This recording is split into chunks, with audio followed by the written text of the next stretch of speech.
My name is Aidan Kearney, also known as Turtleboy. He is a senior editor for Turtleboy Daily News. I'm a big fan. We've broken hundreds of stories that the mainstream media won't touch. Some blogger in Massachusetts who's getting to the bottom of this better than anybody. Why is it Turtleboy that is covering such important issues? Where is the rest of the media? You did not say that you were gonna take my baby out of revenge and make him a transgender baby. Stop it. Don't you want to ask some questions? I know you do. I do. I have them. People don't like the things that I say and want me to stop saying them, but I won't. I'm never gonna stop. These are the kind of stories that must be told.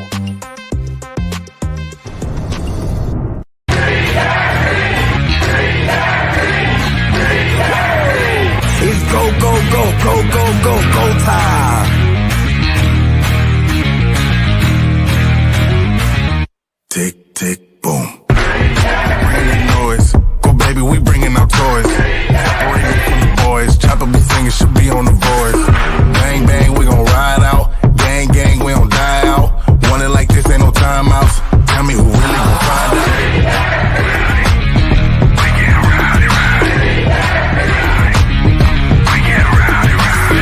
We be disturbing the peace. Working, we serving the streets. About to go going beast.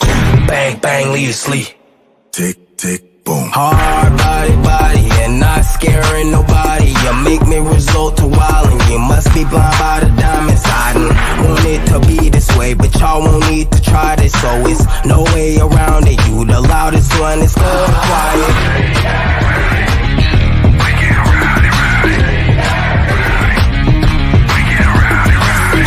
We be disturbing the peace.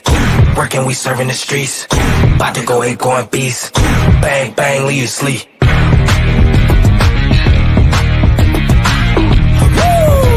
It's go time.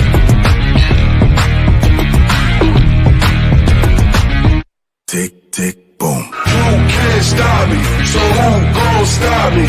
You can't stop me, so who gon' stop me? You can't stop me, so who gon' stop me? You can't stop me, so who gon' stop me? We be disturbing the peace. Working, we serving the streets. About to go going beast. Bang, bang, leave you sleep. Hey, what's up, turtle people? What's going on, everyone? Welcome to the live show, ladies and gentlemen. I am your host. They call me Uncle Turtleboy around these parts. They used to call me Uncle Turtleboy. Sometimes they still do. My real name is Aidan. You can call me Clarence. You can call me Doctor. I actually prefer Dr. Turtleboy because if Jill Biden's a doctor, then so am I. Or some people started calling me Daddy a couple months back. That kind of stuck. I don't care what you call me. Just be here every Tuesday and Saturday at 9 p.m. for the live show. Make sure you smash that subscribe button. Actually, we're getting really close to 50,000 subscribers. We're about to pass. I think we're at about, what are we at now? 47.9. I think we're about. You get a plaque from YouTube if you get up to 100. So that'd be cool. If we get up to 100, what are we up at? Right now we are at, yeah, something like that. Yeah, 47,945. Yeah, if we get that to 50,000, man, 100,000, we get a plaque. So 50,000, we're halfway there. Let's get it there. Tell your friends, smash that subscribe button. We are still here. I thought I was on Rumble, but I guess it. Wait, are we live on Rumble? Is it actually playing live? Let's see. Oh, we are live on Rumble. Okay, cool. Check us out on Rumble too, because YouTube has a history of censoring us on here on the platform. So you could check us out on Rumble instead. We get suspended from YouTube sometimes for like a week, and we have to do it on a separate platform. We actually had our biggest audience ever on Rumble. So when I think we had like 7 or 8,000 live viewers once on Rumble. So get over there, find us anywhere. But anyway, guys, welcome to the live show. It's Tuesday night. If you guys would like to donate to the program or whatever, the Legal Defense Fund, you can click at the link at the top. It's something called Turtle Chat. They don't do super chats here because we had the wrong opinions about the vaccine mandate a couple years ago that we turned out to be right about. Oh, hold on. Let me turn this thing on. I need that to be right. Yeah, we turned out to be right about, but it doesn't really matter because they don't let us take your money anymore, which is fine because those crooks take 30 or 40% anyway. We built our own platform. It's called Turtle Chat. You just click at the link at the top. That brings you to something called Turtle Chat. You can donate whatever amount of money you want. And when you do that, you get to leave a message. And I will get that message in my inbox and I'll read it out loud to the class. For instance, we already got here. You can also cash at me, by the way, at $UncleTurtleboy, and I will get that as well. So let me read a couple Turtle Chats here. Turtle sent $5 and said, listening to John's voicemail with top quality professional headphones is a game changer. Without a doubt, Jen said to Nicole, are you fucking coming out to help? I don't think that's what she said, but we'll get to that. Thank you very much, Turtle. Mike said $25 and said, sends 25 and says, never stop fighting, Aidan. That quarterback from LSU looks good for next year. Who, Jaden Daniels, is that his name? I haven't watched much LSU. Again, I thought Mac Jones was the guy. I was pretty convinced Mac Jones was the guy. I was very wrong on that one. He's not the same guy as he was 2 years ago. It's a different person. Mac Jones 2 years ago was pretty decent. Like, okay, for a rookie, he had a lot of poise. You know, he didn't screw up a lot. He didn't throw a lot of. Now it's just like I don't know who that guy is out on the field now. That guy is a head case out there. Something's in that man's head. He is not like it's not just like regular interceptions. They're like jokes. Like it's like a freaking joke. I can't do it anymore. I can't do it. And like we have an easy schedule coming. Like we got to play the Giants, the Commanders. These teams suck. They suck. We got the Chargers coming up, the Jets, and we have a joke schedule. A joke schedule. And you know, that Cowboys game just ruined us. I'm telling you. We were 1-2 going into that game, and then that was the game where Judon and Gonzalez, like Gonzalez was like the one you were excited about seeing. You're like, oh, this guy's the future. He's gonna be awesome. And then he gets hurt out for the season. And then Judon, like, we still got Judon. He's the one, you know, after Micah Parsons, he's probably the best pass rushing edge in the league. He's out for the season. It's like, okay, so we're just fucked. We're fucked. And that's the end of it. Now, Sam Darnold is actually like, you know, useful in time. So I wouldn't even say that. Okay. So got a couple Turtle Chats here. Just want to read real quick on the Cash App. We got one from Jennifer Lacey. Erin actually sent first. She sent $10 and says, for rocking my free Turtleboy mugshot today. Nice. I got a bunch of the mugshot shirts. I'll be wearing them in various shows from now on. Good luck, Unc. I appreciate that, Erin. Thank you very much. Jennifer sends $50 and says, you've got this. I appreciate that, Jennifer. I really do. Jane sends $20 and says, keep fighting Aidan. Hashtag free Karen Reed. I appreciate that, Jane. We got, even the haters, my favorite friend here, Your Dirty Little Secrets, sends $1 and says, no, I'm not reading that. Okay, next one. So he also sends me $1 and says, you are really awesome, Turtleboy. We love you, and you guys are going to take down the corrupt establishment. Well, thank you. Thank you very much, you little dear. I appreciate that. So, okay. If you send $5, I'll read the next one. $1, I'm keeping it with no reading for you. But if anyone else wants to donate, you guys can send whatever you want. The Turtle Chat is linked to the top above. You can click on that, or you can cash at me at $UncleTurtleboy. You got another Turtle Chat here from Matty Ice, sends $5 and says, hope you had a good day today, Uncle Turtleboy. Much love from Abington. Yeah, we'll get to that. We'll get to that, what kind of day it was shortly. Actually, so let's just start with that. Does anyone have tape of today's hearing? Was it streamed anywhere? NBC 10 was in the courtroom filming it. Canton Television was there, but there was no, like, I can't find. If anyone has a copy of it, send it over. Or also just share I'm sure we'll eventually get it and I'll share my thoughts. But here's what I thought. Okay. First of all, Tim Bradle was on fire today. I don't know if you guys watched that. He was fantastic today. I thought he just went in there, and I don't remember everything he said. It was like 15 minutes, but it was by far his best performance. I think he silenced the critics with how well he did with their, you know, hitting all the points. He won the argument for sure. No doubt about it. And then Mello came along, and the problem here is the judge, who has ruled in my favor with the Jennifer McCabe HBO. The judge in this case, just like a lot of these people, didn't want to make the call. Did not want to be the person who made the call. And he's like, he saw an opportunity to kick this up to Superior Court, and he took it. He's like, okay, well, so I don't have to make this decision. I can have someone else make this decision. Okay, cool. I want nothing to do with this. And yeah, the blood in the pizza. Yeah, he said that, Your Honor, he was saying that Mello gets up there like Mr. Boomer. I don't even remember all the shit. One of the shits that he said was that, what did he say? And if anyone has a copy of that, send it over. Does anyone know if it was streamed? Somebody's sending me a link for Turtleboy appearance in court, but I watched that. Did you actually, if you're going to send a link, guys, because somebody else sent this link from Dave's thing where it says Turtleboy appearance in court, and I looked at the entire thing. It's an hour and 20 minutes. There is zero footage on the stream from the actual courtroom. So it does no good if you just blindly copy and send. I don't see it. I mean, is there actual, because all I see is Dave on there. I don't see him watching the actual, like, did I miss it? Or are they just listening to it? Oh, does he like just play it on the, let me see. Hold on. It's only audio. So how do you get the pictures then? So there's no camera? That's what I'm looking for.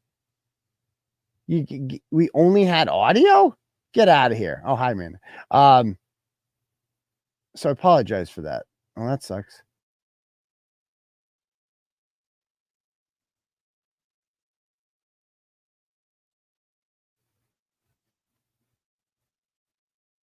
And we're gonna get to the 911 tape. I certainly have some of my own from things that have gone down in my. The Zoom capacity is fucking 20 people. God. Yeah, they said the Zoom. So God. So they said Zoom capacity at 20 people because, of course, they did, and that means no one could only unless you were one of the 20 people in there, you couldn't, Yeah, try and enter it. Let's go. It's like that in your mind forever. Like we don't. That's so hilarious that. I don't really necessarily have an opinion. So is there any actual? Yes. Well, we have it. Yeah. So Aaron just gets it on the phone. Watching. To seize his electronic devices. Oh, and that brings me to the motion that I'm here today for, Your Honor. I'll just correct one thing you did say. Sure. This matter was before me on an individual's request for a harassment prevention order, a civil harassment prevention order. Did not have to do with criminal harassment whatsoever, just so the record's clear. Thank you, Your Honor. I appreciate that distinction, Your Honor. So here, Judge, we contend that this prosecution is pretextual in violation of the First Amendment and simply an excuse to seize Mr. Kearney's tools of his trade. Seize the tools of the trade. Computers, the cell phones, the things that he uses and needs as a journalist that are just filled with a career's worth of journalistic activity. Yes. Information from sources, all sorts of videos, compilations, research for ongoing stories, all sorts of things that directly implicate, Your Honor, privileged materials. And in this case, Judge, we're asking for two things before Your Honor here in the district court. Just to state the obvious. And if you guys could have seen the judge's face, you're like, oh, he's getting all this. He's just letting my lawyer talk for 15 minutes. I'm like, oh, this is making it like, I'm like, oh, we got this one. But at the end of the day, it's like he went into this. It didn't matter what my lawyer said. It didn't matter how many good points he made or how authentic he was, whatever. He gets in there and the judge just simply has no interest. Like he had already made up his mind. Like, I am not going to rule on this. I'm just going to send this up to Superior Court, and this can be their problem. He saw it out and he took it. And yeah, we'll get to that. Here on cases with district court jurisdiction, there's 9 matters that are squarely before this court.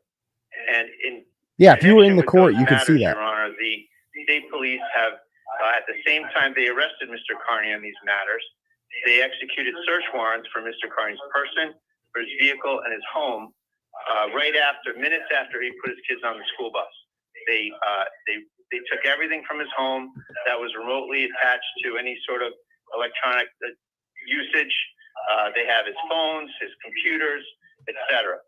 There's no issue. I looked on there. I couldn't find it. To the authenticity Send the link of if these you can. devices or the source of the chain of custody of these devices. And we would certainly stipulate, and we don't even need to stipulate, that the evidence is that these devices were taken from his home. And there's no reason whatsoever for the government to be retaining these devices. As I'm sure the court's familiar, Your Honor,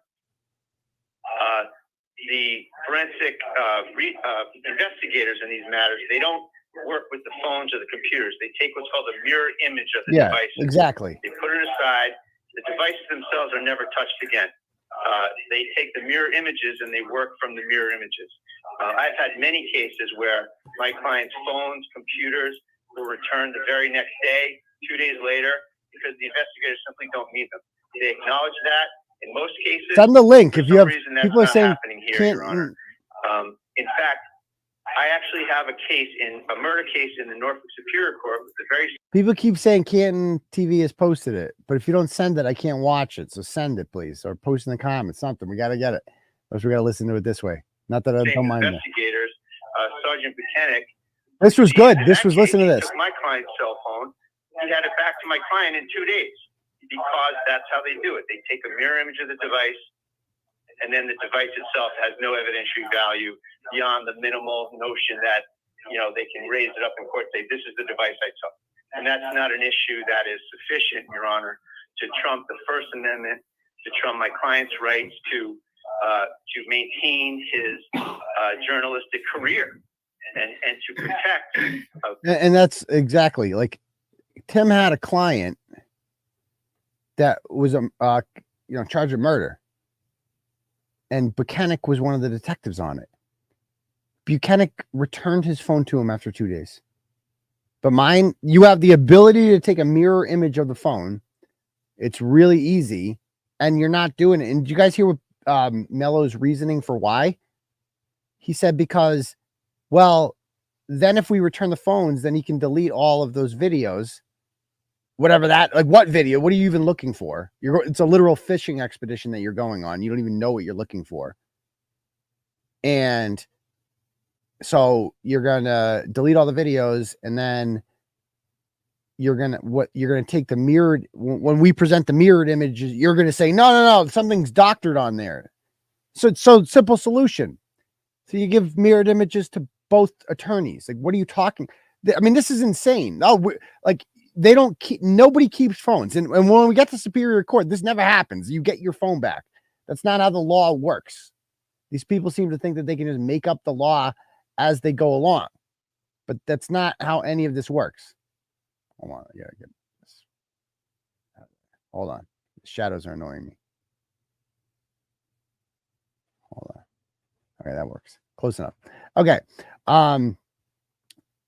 So apparently they think that you can't, I don't know, like what, how, so you're going to take the mirrored image, and I'm going to say, no, you guys doctored that. But then we'll have the same, what? They just want to hold on to the phone. They're just being assholes. That's all this is. Very large number of journalistic sources. And I'm going to give the court a little bit of background in terms of that, Judge. The posture of this case before Your Honor is unprecedented in this Commonwealth for a couple of reasons.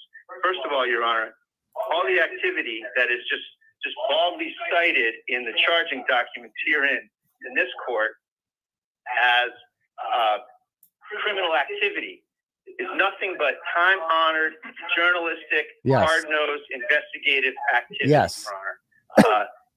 Going to people's houses, knocking on doors, putting a microphone in people's faces, asking pointed questions, showing up at sports events.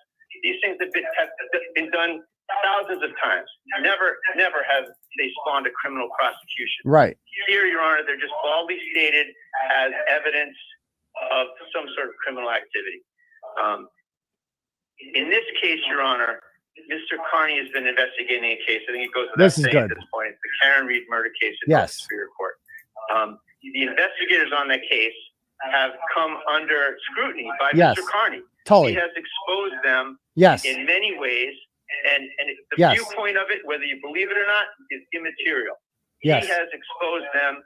He contends, we contend, they have covered up the fact that the principal investigator has a long-standing relationship Yes. with many of the witnesses in the case and targets in the case that are suggested by the defense team in that case, which we are not connected to. In any event, those very same investigators that have been on the receiving end of many embarrassing disclosures, potentially criminal disclosures, those very same investigators have. Yes. Have what? They lose it? The ones who are under scrutiny. The ones under scrutiny. Okay. This is unprecedented, Your Honor, that these very same people would go and initiate a prosecution for lawful activity as an excuse to steal those devices and look in those devices. And that's what I mean, this isn't, I mean, the more you think about it, you could tell he was getting more passionate as this went along. Like the same people this guy has been exposing for covering up evidence in a murder trial, a murder case, framing an innocent woman. These same people he's been exposing not only press charges against him, but are now in possession of his devices and want to look through it and see who his sources are. I mean, that's outrageous. That's outrageous. brings us here, Your Honor. This is very, very serious, Judge. That brings us to the preventive medicine case, Your Honor. The preventive medicine case was ignored by the prosecution here. As I know, I'm sure you read it. I know you have it. I know you read it. Judge, the preventive medicine case says that it puts a legal duty on the government in such a case to go to Superior Court and say, Judge, we have a journalist, phones, computers. We have a case where someone has consulted with counsel. They may have communications from attorneys in the device. Here's our proposal, Judge. Here's our proposal of how we're going to protect those rights. And in this case, Judge, it was completely ignored. Mr. Kearney, and this is in my motion, Judge, I'm not going to read my motion, of course, but it's referenced in my motion, and Mr. Kearney swears as an affidavit at the end of the motion that he has, in his devices, he has consultations with attorneys.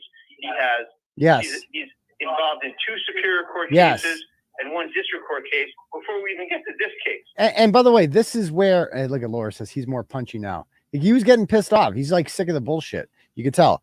And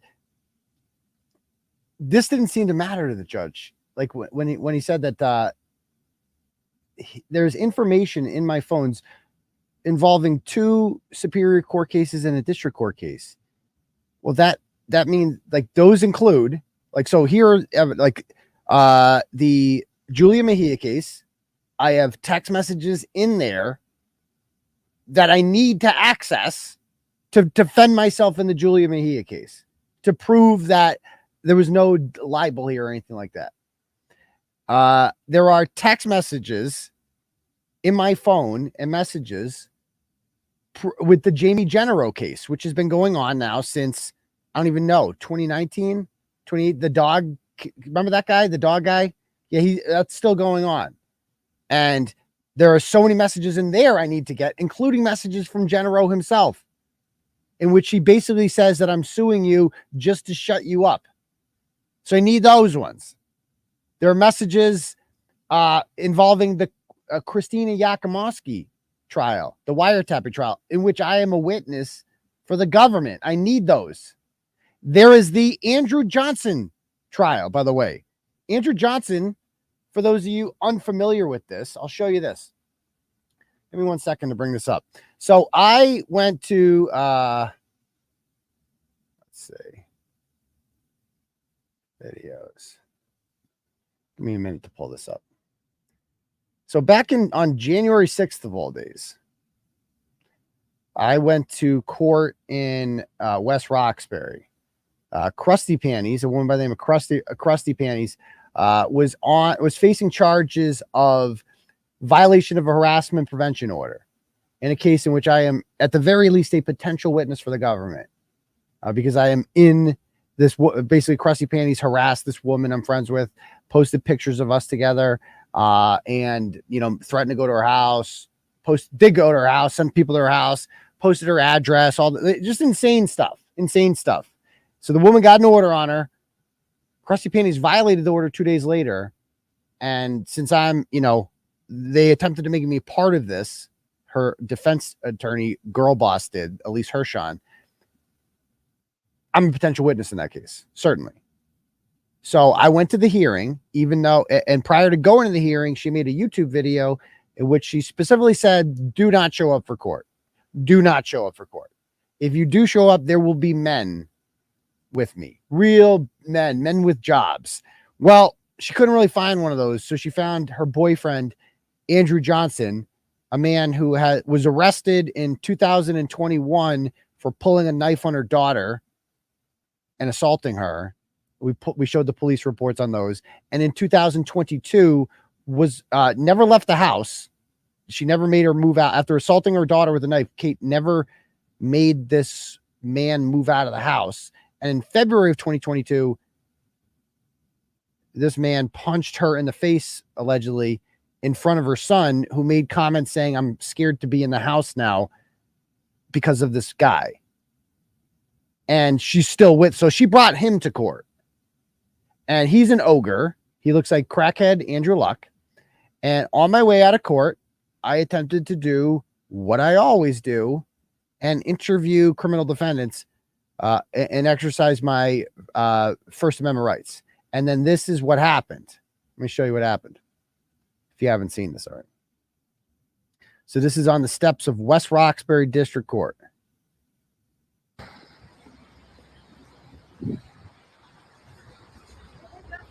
Miss Peter, any comment? Any comment? Don't fucking touch me. Miss Peter, any comment? Don't touch me. Do not touch me.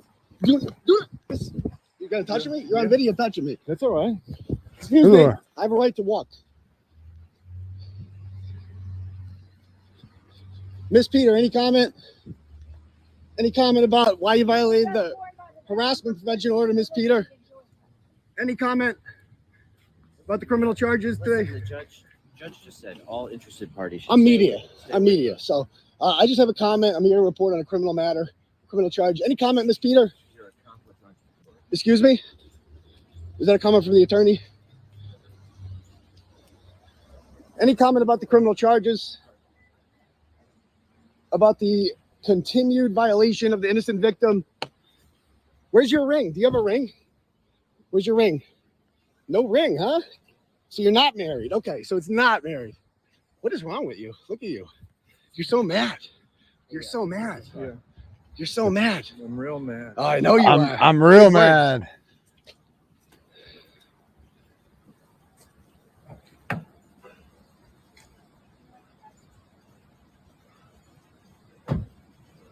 Okay, so I guess there's no comment from Miss Peter.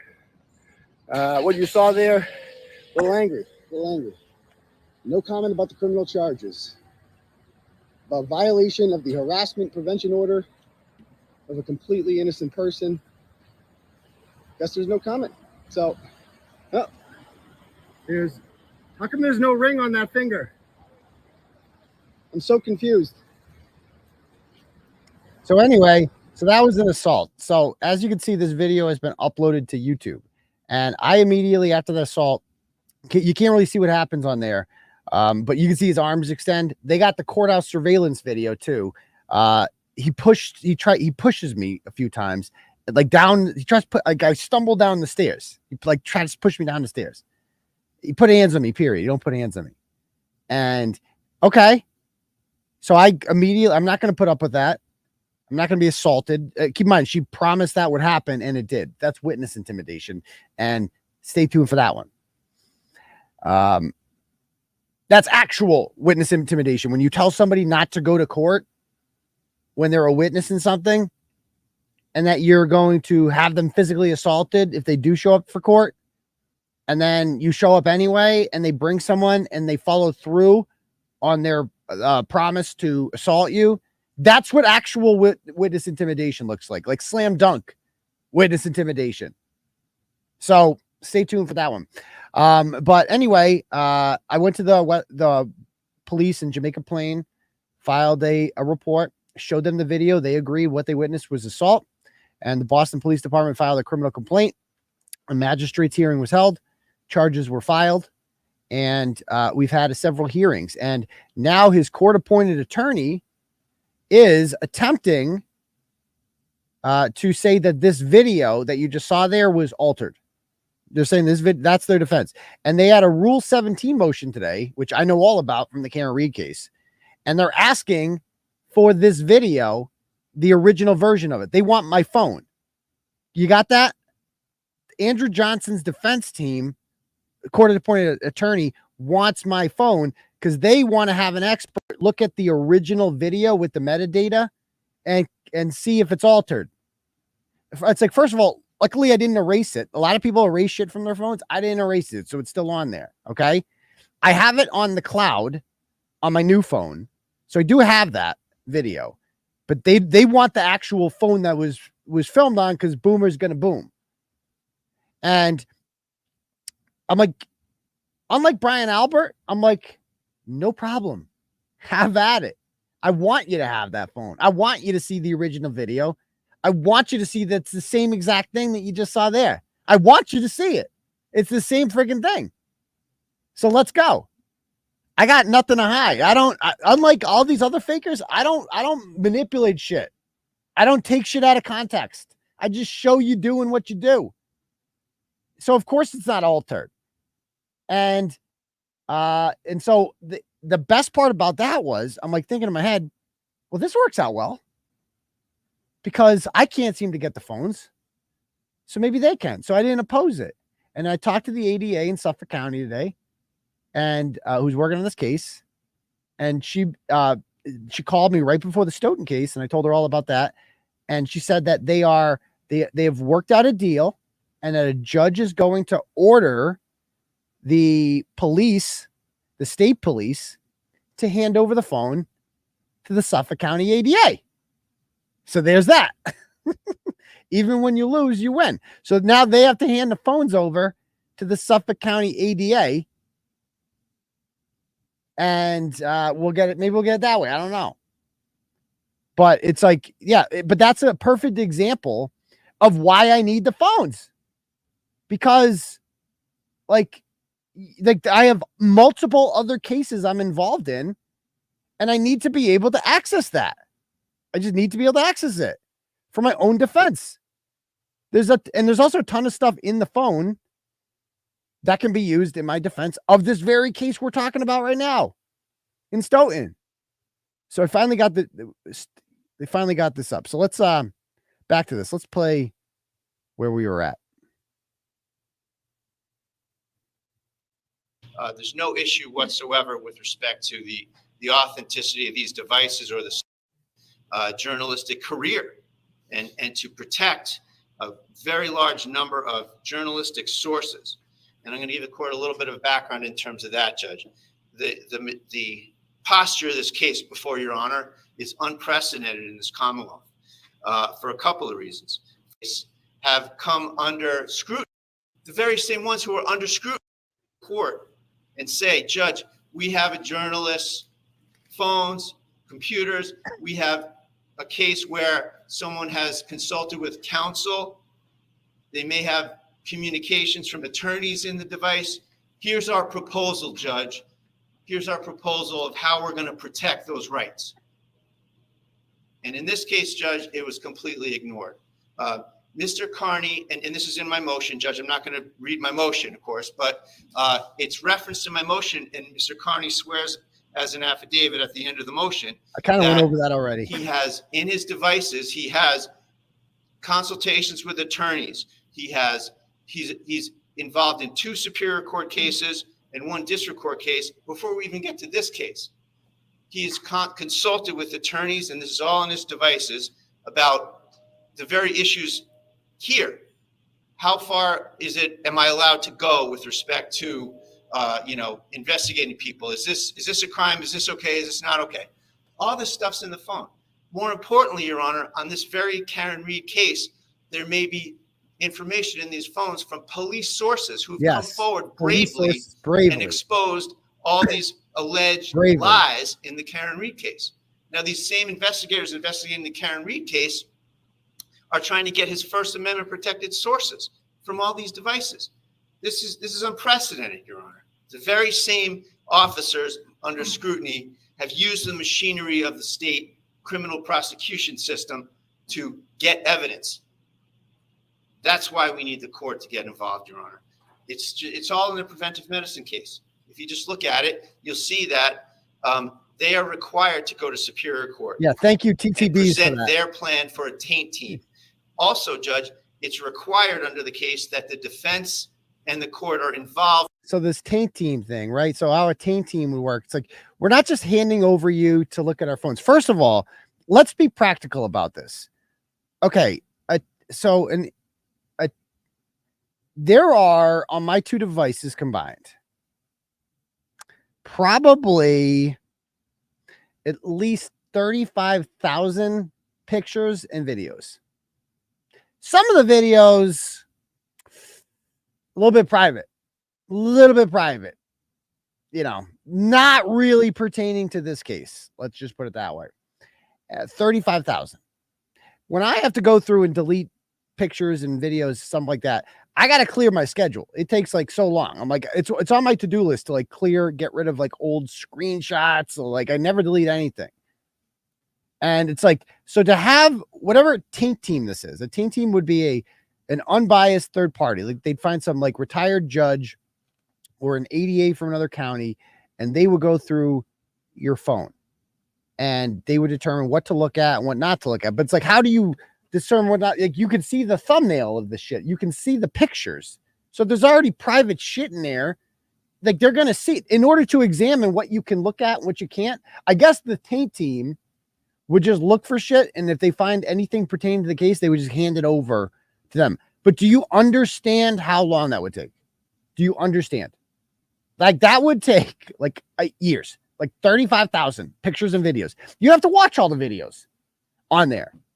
Some of them are, you know, some of them you wouldn't want to watch. Anyway, and some of them violate other people's privacy, third parties, right? Who didn't sign up to become voyeurized. I don't know if that's the right word. But it's just like, I think this is not, if you want to see it, there's other ways you can just ask me if you really want to see it. You don't need to like get a warrant and go through the phone. Do it the old fashioned way. Make a fake profile and catfish me. Do it the old fashioned way. Yeah, a lot of extra emojis required. But anyway, so they're going to have to like go through the phone and look at all this shit, the taint team. And like, how are they going to do it? And so I was talking to 𝗕𝗿𝗄𝗃 after court about it. And, you know, we do want, if they are going to look through the phone, like, first of all, you should mirror it. And then we'll do the taint team and we'll assign a taint team. And the taint team has to have rules. Like, you don't just look through the whole fucking phone. Like you're not going to read all my texts. It's going to take you it's going to take you a decade. So you're going to have to keyword search. And so we're going to have to go over a list of keywords that you're allowed to use to look through it, period. And that's it. What they want to do is they want to go through the phone and they want to find out who all of my sources are, especially the people who are sources on the story. They want to find out who's been giving me information, aka which good cops have bravely come forward and given me information about bad cops. That's what they want. They want to find out which one of you guys is sending me information. Maybe some of you guys work in the courts and you're sending me information. Or maybe you have a job where you're like, you know, off the record, you're a whistleblower. A lot of people are like that, you know? A lot of people are like that. So how do we know they haven't done that? Well, we don't. They say they haven't, but it doesn't matter if they have. If they have, they can't use anything in there right now. They can't use anything. Oh, the Katie Thompson one. That's one thing. Yeah, you're going to find you might find some videos of Katie Thompson Falconer in there that were sent to me by some woman that Tyler Falconer was trying to have sex with. And that woman was disgusted by him. And she said, look what this asshole's sending me. So there might be some of those in there. So watch out. Katie Thompson Falconer is definitely not going to want the taint team. Like, you know what I mean? She's going to want the taint team to stay away from that. Let me tell you, there was enough taint on her face in some of those videos. Lots of taint. Just saying. Just saying. Oh, every time I see her on TV, I'm just disgusted. Anyway, so yeah, they want to take. Let's watch some more. In the search, this is not something they can do to run an end around the First Amendment and to make an end run around the preventive medicine case, Your Honor. So that's the Superior Court aspect of this, Judge, is that they are the ones that have to, under the preventive medicine case, set up this the screening team. However, Your Honor, as the judge in a pending district court case with district court jurisdiction, we're asking you to take the first step, order the Commonwealth to not search these devices until preventive medicine is satisfied, number one. And number two, return Mr. Kearney's tools of his trade, like in every other case where the data is taken out of the devices. These devices are sitting there in state police custody. And I think talk about a smoking gun, Your Honor, that proves what I'm saying, that they just want to keep these devices to stop Mr. Kearney from doing his job, to stop Mr. Kearney from continuing to investigate on the Reed case. It's a smoking gun. They want to keep the devices. In this case, there's no good reason why they should keep these devices, Judge, when they return them in every other case, including, coincidentally, the very same investigators on cases that I have with them, they return the devices. Yes. So there's absolutely no excuse. It's outrageous. There's no reason why these investigators should be retaining these devices, Your Honor. They have everything they need from them. They can search them all they want when they comply with preventive medicine. There's no hindrance to their investigative activities, Your Honor. And Mr. Kearney, on the opposite end of the spectrum, has every hindrance in doing his job, in accessing all of his documents, all of his electronic files to investigate cases that he has ongoing. Yes. To continue to investigate the Reed case, where these devices are filled with sensitive data from the Reed case and his investigations in the Reed case, confidential private sources that must be protected, Your Honor. They must be protected.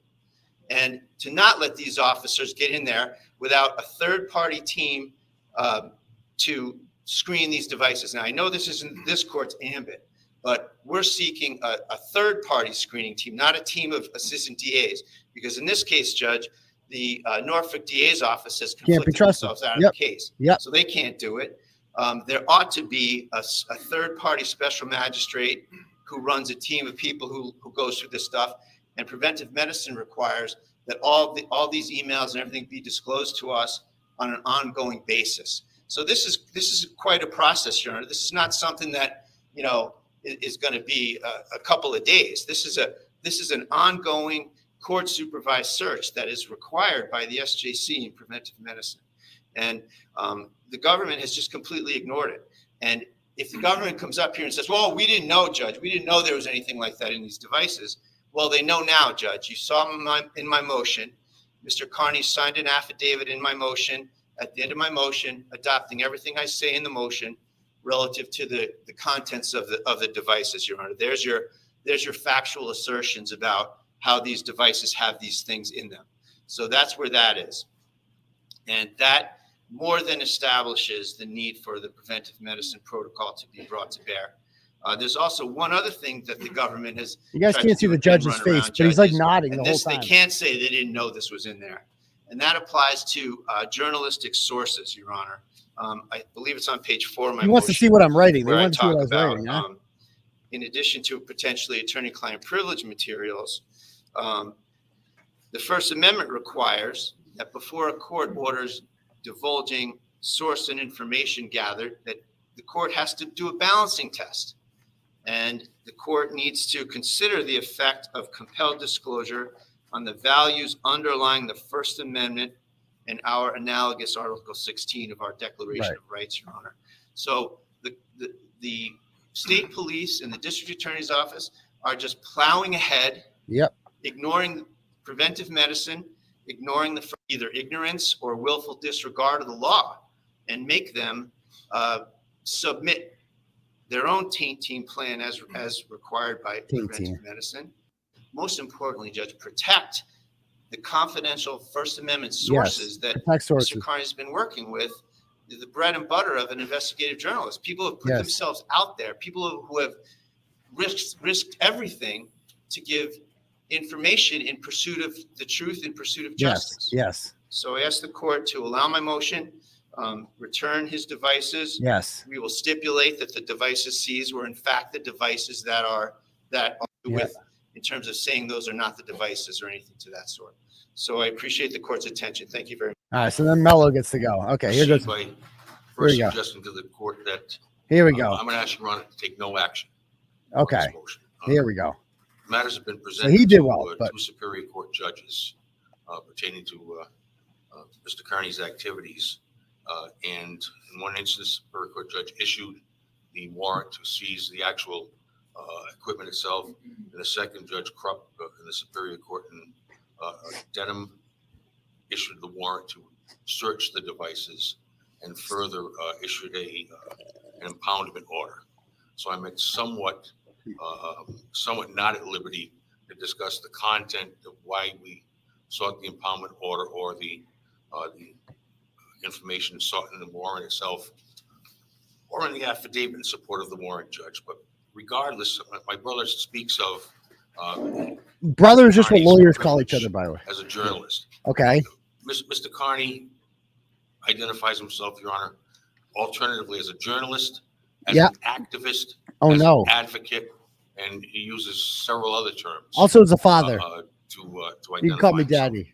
We're not here, Judge, because of any legitimate journalistic activity Excuse on me? the part of Mr. Kearney. We're not here because of legitimate journalistic activity. Are you blind, Ken Mello? Is that a joke? Ask 𝗥𝗏𝗄𝗏 about journalistic. Like, what are you talking about?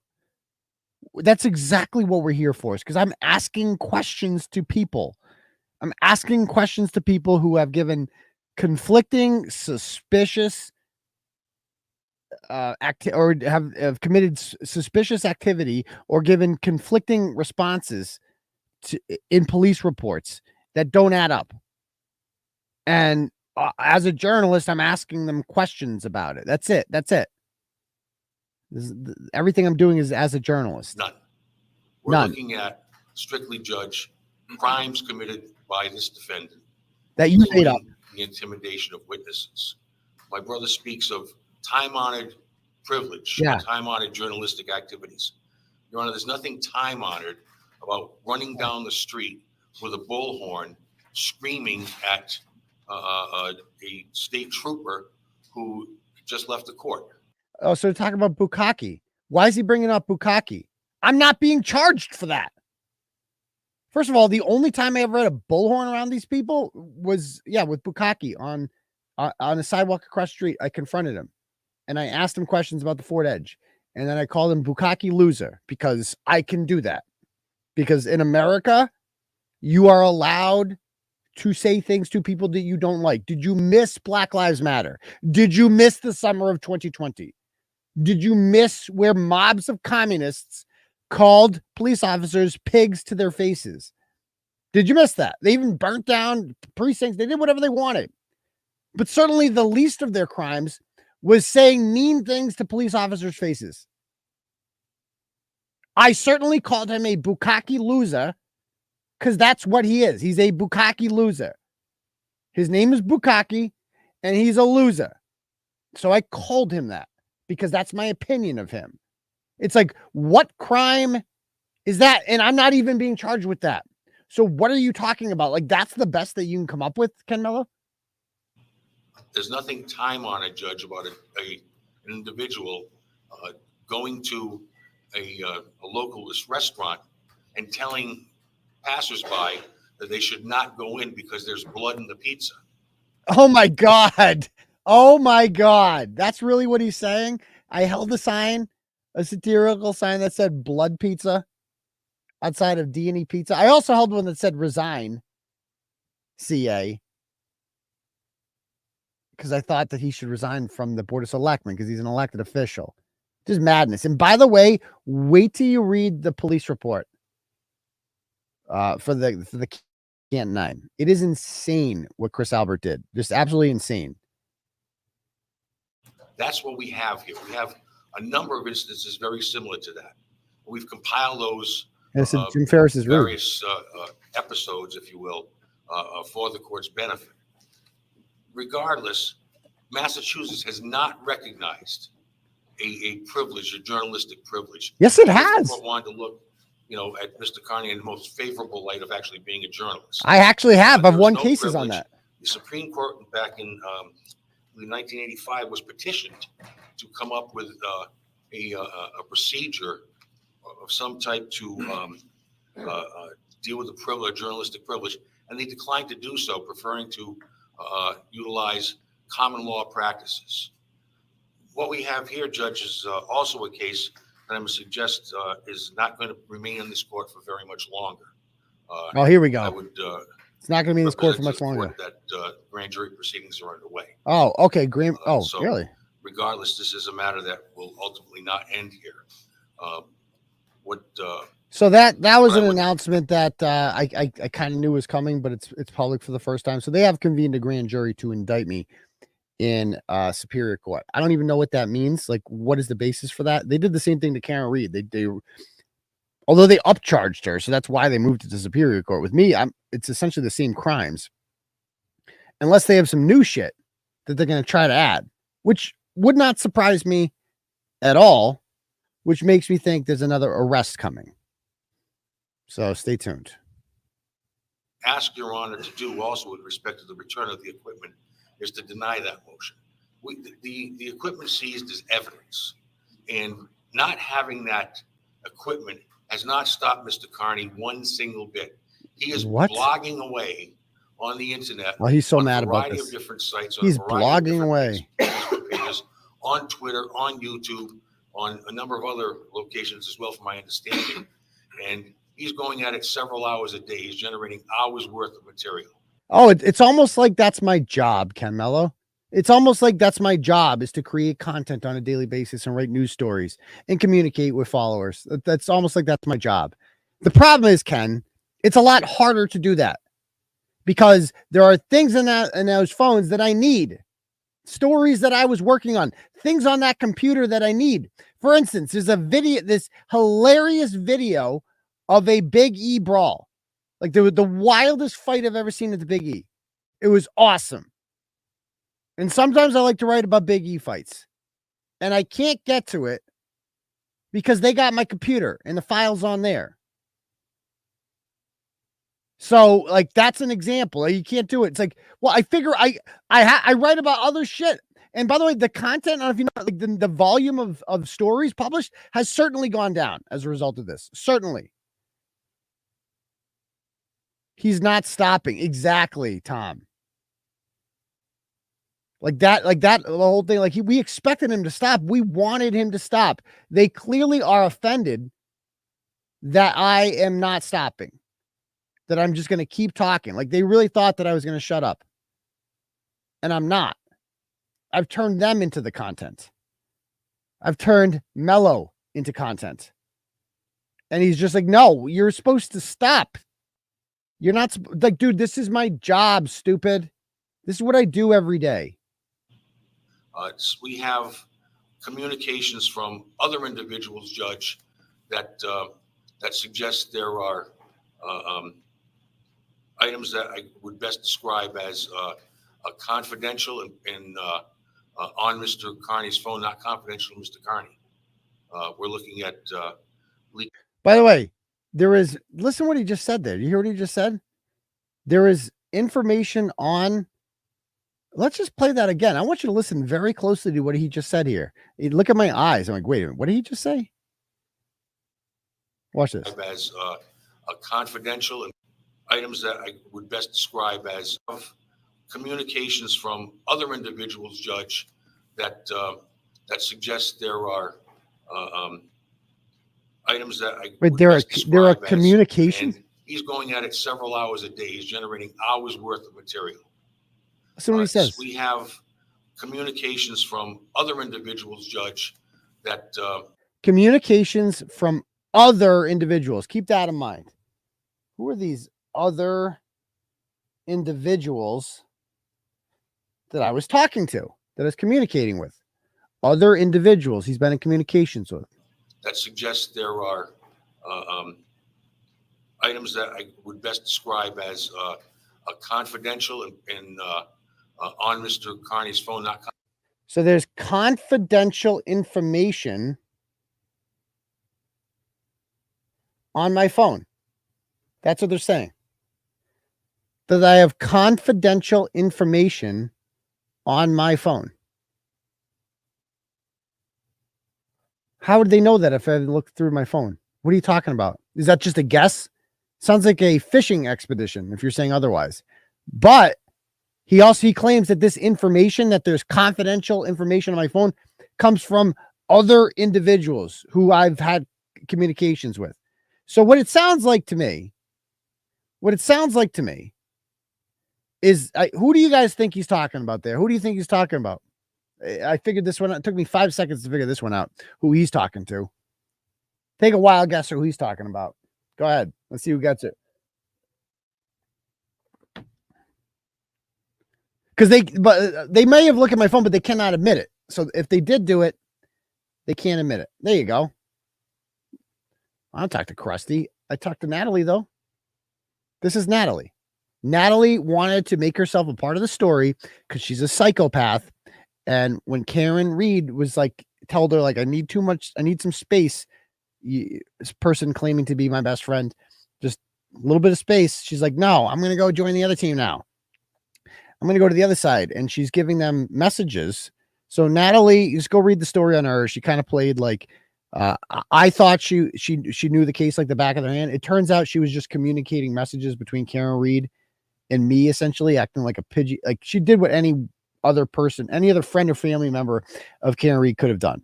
First of all, if Karen Reed wanted to talk to me and be a direct source, she could. Like, let's be perfectly clear about that. I have a right to, like, she talked to Dateline, right? She talked to these other media outlets. She could talk to me if she wants to, but she played it safe and had this third party kind of like be the intermediary. And now the third party has taken screenshots of her messages and sent them out as if they show anything. We've been over these messages. It shows that I'm actually a really thorough journalist who doesn't blindly believe anything, who asks for evidence. Now listen to what they're saying. Confidential, Mr. Kearney. Confidential. We're looking at leaked grand jury minutes and things of that nature, Judge. Leaked grand jury minutes. First of all, number one, I've already looked this up. So, I was not leaked any grand jury minutes. But even if I was, it's not against any laws. But I wasn't. Let's be very clear about that. This is just what Natalie is saying. So Natalie wants to feel part of this, and she's like, he has grand jury minutes. And now they're using that as an excuse to try to take my phone and go through it. So look to see if there's grand jury minutes in there. Now, how are they going to, like, again, there's like 35,000 pictures and videos in there. How the fuck are you going to find them all? Like, if Natalie sent me grand jury minutes, it would have been Natalie sending me shit, by the way. Not Karen Reed. It would have been Natalie, right? I don't remember what Natalie fucking sent me. But I've never published any grand jury minutes because those are fucking sealed. Now, I've seen shit summarized from the grand jury in Alan Jackson's findings, like, for instance, how Brian Albert testified in front of the grand jury and said that there was a what did he say? That there was that Colin Albert was at the party when John O'Keefe was there. So yeah, it's like, so Natalie is obviously doing this. And when I heard that, I'm like, oh, so basically Natalie is telling them nonsense. And they're like, okay, that's grounds for looking. This psychopath named Natalie is making shit up. So now we get to look through his phones because this psychopath is just making shit up. Exactly, Jen Altman. If that was actually true, then why aren't they then she's the one sending grand jury minutes. First of all, it's not a crime. That's why Natalie hasn't been arrested for it. And who gives a shit? you all like you already have her phone, right? She's giving it to you. You can see our entire conversation. You can just go through it. You don't need my phone to do that. You go on her phone to do that. You can also download the fucking phone, take a mirror image. I mean, it's just so stupid.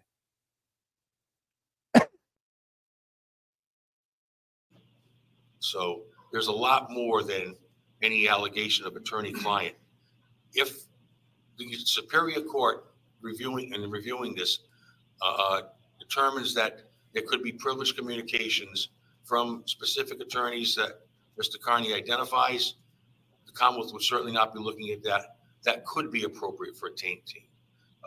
What I can tell you, Your Honor, now is this: not all of the information has yet been mirrored. My brother made a call to me almost immediately, indicated that the defendant had concerns about the treatment and handling of this information, and with respect for any potential rights that the defendant may claim, and with respect to the judicial system, the state police and the investigators have not perused the material. It is in its pristine form, located on the defendant's devices. So even if that's untrue, that's fine. Like, I don't care if they've looked through it already, they can't admit it. Like, so they can't, anything they've used in there, they can't use against me. Anything that looked in there, they can't use against me. So it's kind of useless for them to have looked through it already because they can't use any of it. See what I'm saying? And they can't like show their hand. Then again, turning those devices back over to the defendant would allow him, if you will, to delete any information stored on them, and would allow for a challenge sometime in the future to say that whatever may be mirrored is not accurate or was created elsewhere, or whatever the case may be. And having that equipment in the possession of the Commonwealth, as is evidence in almost every single case, Judge. So basically, we're not handing over your phone like we do for murderers and everyone else who we hand them over, and we mirror their phones, because if we mirror your phone and hand them back, you can delete it. Okay, first of all, Boomer, nothing's ever deleted. Ask Jennifer McCabe. Nothing's ever deleted. You can get everything back. Okay. Number two, his reasoning for that is that I will then delete things, he's saying, and then when they show the mirrored stuff in court, like, oh, here's the mirrored stuff proving that he did this, this, and this, I'm going to say, nope, that's fake. You altered that. Who gives a shit? Who gives a shit? Like, if that's my defense, I might as well plead guilty. Like that, like, no. All right, back to this. That is the appropriate mechanism to employ here. I'm going to suggest respectfully that Your Honor refer this matter to the Superior Court for any further action, and that the court take no action today. Thank you, Your Honor. Thank you very much. Your Honor, may I just address briefly some of the things counsel said? Judge, I don't think that the grand jury is doing its job. They're not going to indict him because there's no probable cause that he committed a criminal offense. So the fact that he may wish to bring the case before a grand jury has nothing to do with what's the business at hand here, Your Honor. If they want to do that, that's perfectly fine. But right now, we have a job to do in this court, all of us. And our job is to defend Mr. Kearney's rights. And the court's job, of course, is to make the decision. And we ask that, you put an end to this keep-away, this game of keep-away. Yes. Let him have his devices back, Your Honor. Let him get back to it. And please enter an order unequivocally declaring that these sources are off limits to these investigators until the Superior Court has addressed these. To the government's credit, I agree. So very earnestly asking the court to refer to the Superior Court. Here's Ken Mello again. In case this matter is being referred to the Superior Court, which the Commonwealth would argue is the proper form, because even under the cases my brother references preventive medicine, requires action by a Superior Court judge. We would not investigate. We would honor our commitment to further not investigate until this matter is determined by the Superior Court. Thank you. All right, so a couple of thoughts. There we go. Search warrants, they issued in early October. They were returned, I believe, October 12th. The defendant's motion was filed November 20th. Some 5 weeks later as an emergency motion. one could have assumed that the government might have been well into the review, but I understand that hasn't occurred. It seems at least if there was an exigent circumstance, if there was one, it was back when this occurred, back in October, not now, under the guise of an emergency motion. So he's basically saying, well, why is this an emergency like, why didn't you do this 5 weeks ago? Because we're doing one motion at a fucking time. There's a lot of shit. Like, did you miss the first thing? First of all, it took me a week to get a lawyer. Like, this shit takes time. And then we filed the motion with corrupt. What the fuck was the first motion that we lost? I don't even fucking remember. Oh, the stay away orders. And we had a hearing, and then the government wasn't ready, so we had to reschedule the fucking hearing for a week later. And then Thanksgiving came. There's more motions. It's like, dude, what are you talking about? I would have liked to get it the next fucking day. So it's like, you're gonna hold that again? Like, that's insane. This is just him passing the buck. To your point, Mr. Bradel, there was an affidavit. I don't find that it was a meaningful supporting affidavit with your motion. It was rather generalities of categories that the defendant claims or purported privilege to. I couldn't believe that either when he said that. Basically, that they're too general, the things you put in your affidavit. Like for instance, we put in the affidavit, like there are personal messages in there. There are messages from confidential sources in there. But I didn't explain what they were. It's like, that's the whole fucking point. Okay, Your Honor. So you want to talk personal. So let's be clear. Like, maybe if we put in the motion, so Your Honor, there's a thing called a dick pic.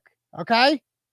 And my client is what we refer to as an extra emoji, Your Honor. And, we don't need, they don't need to see that. 𝗵𝗂𝗺 doesn't need to see what a real man-sized dick looks like. He doesn't need to see that. Okay. And Proctor doesn't need to, I know Proctor's never seen one before. God knows his wife hasn't. But they don't need to see that. They don't need to see that. If you want, that's what the judge is holding against us here. You didn't get into specifics about what the personal information was in the phones.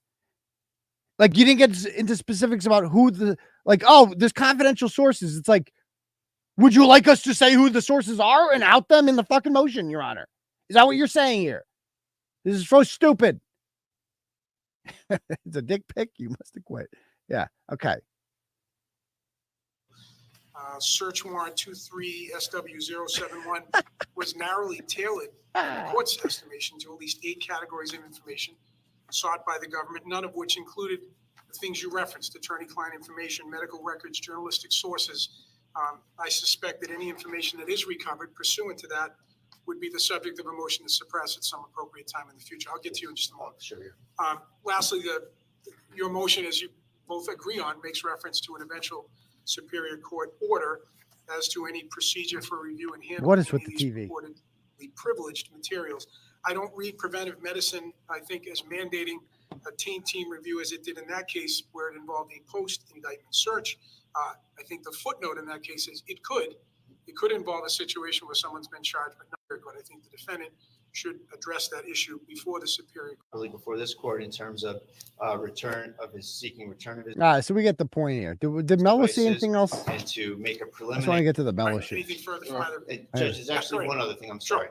This is just hot off the writing, but it's my understanding that there was an order issued by the West Roxbury judge saying that Yes. Mr. Kearney's devices that access to the investigators are trying to narrowly tailor their, Your Honor, and categories very general potential sources on purpose.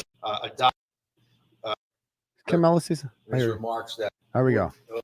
Information that they shouldn't have. So I just wanted to address that. Your Honor, I appreciate your comments. Thank you. Your Honor, I would agree with my brother in his remarks that some of these sources are police sources. And as a matter of fact, There we go. one of those police sources is the reason we have a conspiracy charge now. So he's talking about the Avon dispatcher. Well, I would contend that one of these police sources is the reason. So you already have her messages. Do you know that they went to the Avon dispatcher? 𝗵𝗂𝗺 and Fanning lied to her and told her they had a warrant. No such warrant existed. And they scared her, and she handed over her phone, and they looked at our messages, and they weren't even that bad. It actually shows that she reached out to me and offered to confirm that Jennifer McCabe's license plate was in fact hers. And that's what she did. That's not a conspiracy. That's double checking your work. It's not the conspiracy is to commit a crime. We weren't committing a crime. We were just proving that Michael Morrissey lied when he said that the Proctors have no relationship with the McCabes. We just proved that's a lie. And so that's what he's like, no, Your Honor, there are sources from police, like from the dispatcher. So therefore we get to look through all of his phone and see all his sources, who they all are. We want all their names because this person ran a license plate. Like, what? Pending against the defendant. And there will also be further charges of conspiracy filed. There will be further charges Your of Honor, conspiracy. So what is that supposed to mean? There will be further charges of conspiracy. So that's what he said. That's what he said today. There's going to be more charges coming, he said. Listen to that again. There's going to be more charges coming. Charge now pending against the defendant. And there will also be further charges of conspiracy filed. Your Honor, the Commonwealth has honored its commitment, and it was by way of a telephone call between Mr. Brattle and I to not go into these devices until there was some adjudication by the court. That would not end today if Your Honor would adopt the Commonwealth's request and submit this to the Superior Court. We would not, I would direct the state police to not touch the devices any further, provided that the defendant files within perhaps 1 week within the Superior Court. And if that filing is made, then we would certainly await the Superior Court's decision on that. But there is a lengthy affidavit that has been reviewed by a Superior Court judge, and the order issued as it was. Judge, I appreciate that, but preventive medicine puts the legal duty on the government to address that with the Superior Court. So I'd ask that be followed. All right. So anyway, so that's what happened. I mean, it's like the judge basically kicks the can up to Superior Court. So I will have another hearing sometime next. We have our regularly scheduled trial hearing in Stoughton on Tuesday at 9 a.m. Appreciate everyone being there. Thank you very much for coming. And then we'll have another one, Superior Court, sometime. Maybe we'll go all 2 court cases next week. We'll see. We'll see. So, yeah. It's like, Tim is such an optimistic person. I love his optimism. It's like, he's not the least bit worried about this. So I'm not the least bit worried about it.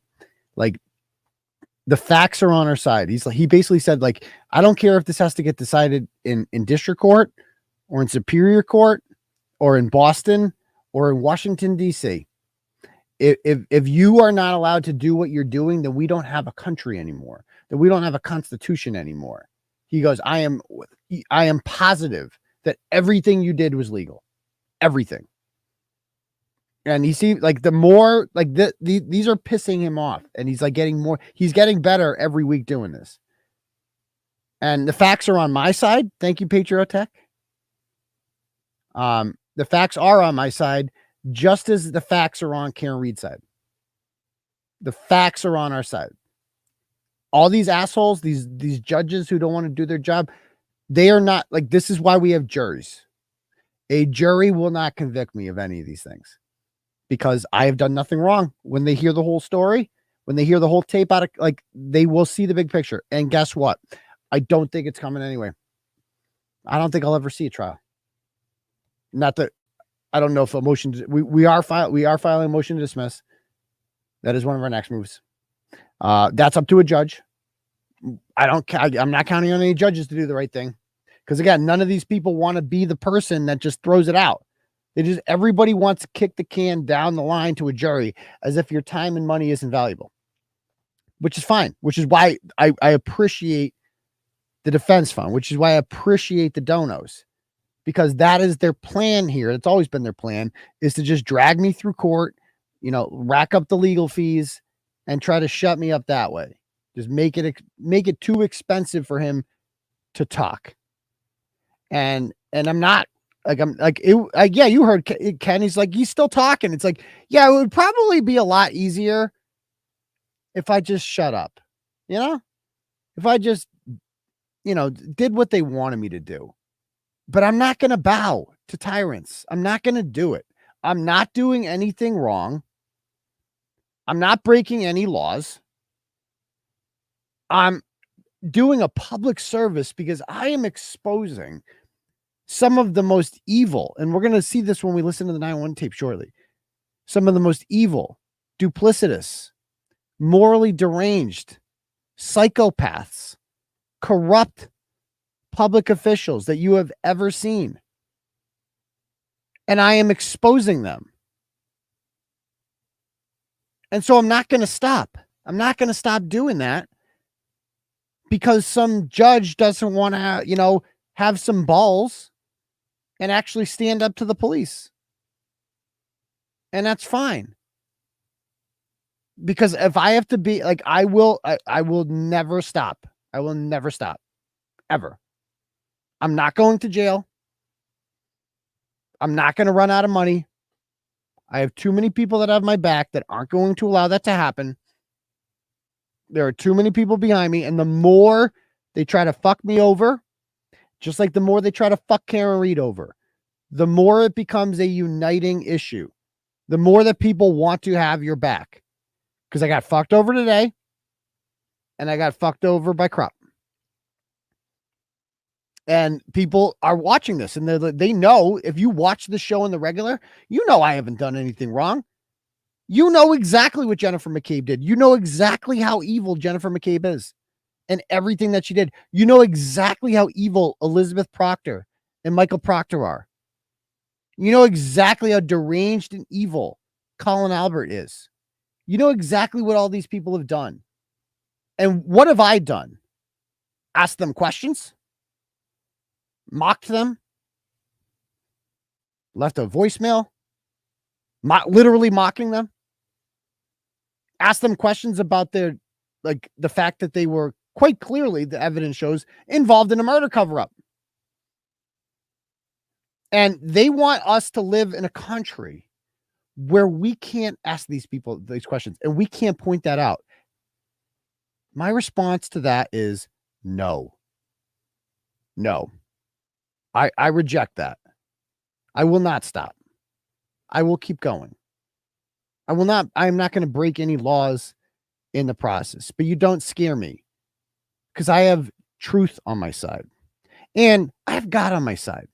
I do. This is good versus evil. That is what is happening right now. This is good versus evil. A lot of people stronger than I am in world history have come face to face with much more serious threats than these people. Right? Not that I'm comparing myself to Martin Luther King, but Martin Luther King was going up against a system that was pure evil. Jim Crow was pure evil. There's no other way to describe it, treating an entire race of people as if they are basically animals, second-class citizens that you can't mix with. And every judge and every police institution was against him. And he knew that. And it just didn't matter because God was on. Martin Luther King was I don't know if people know this, like his job, he's a pastor. That was his job. He's a pastor.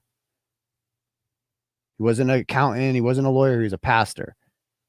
And God was on his side. And righteousness was on his side. And when you have that, you can't lose.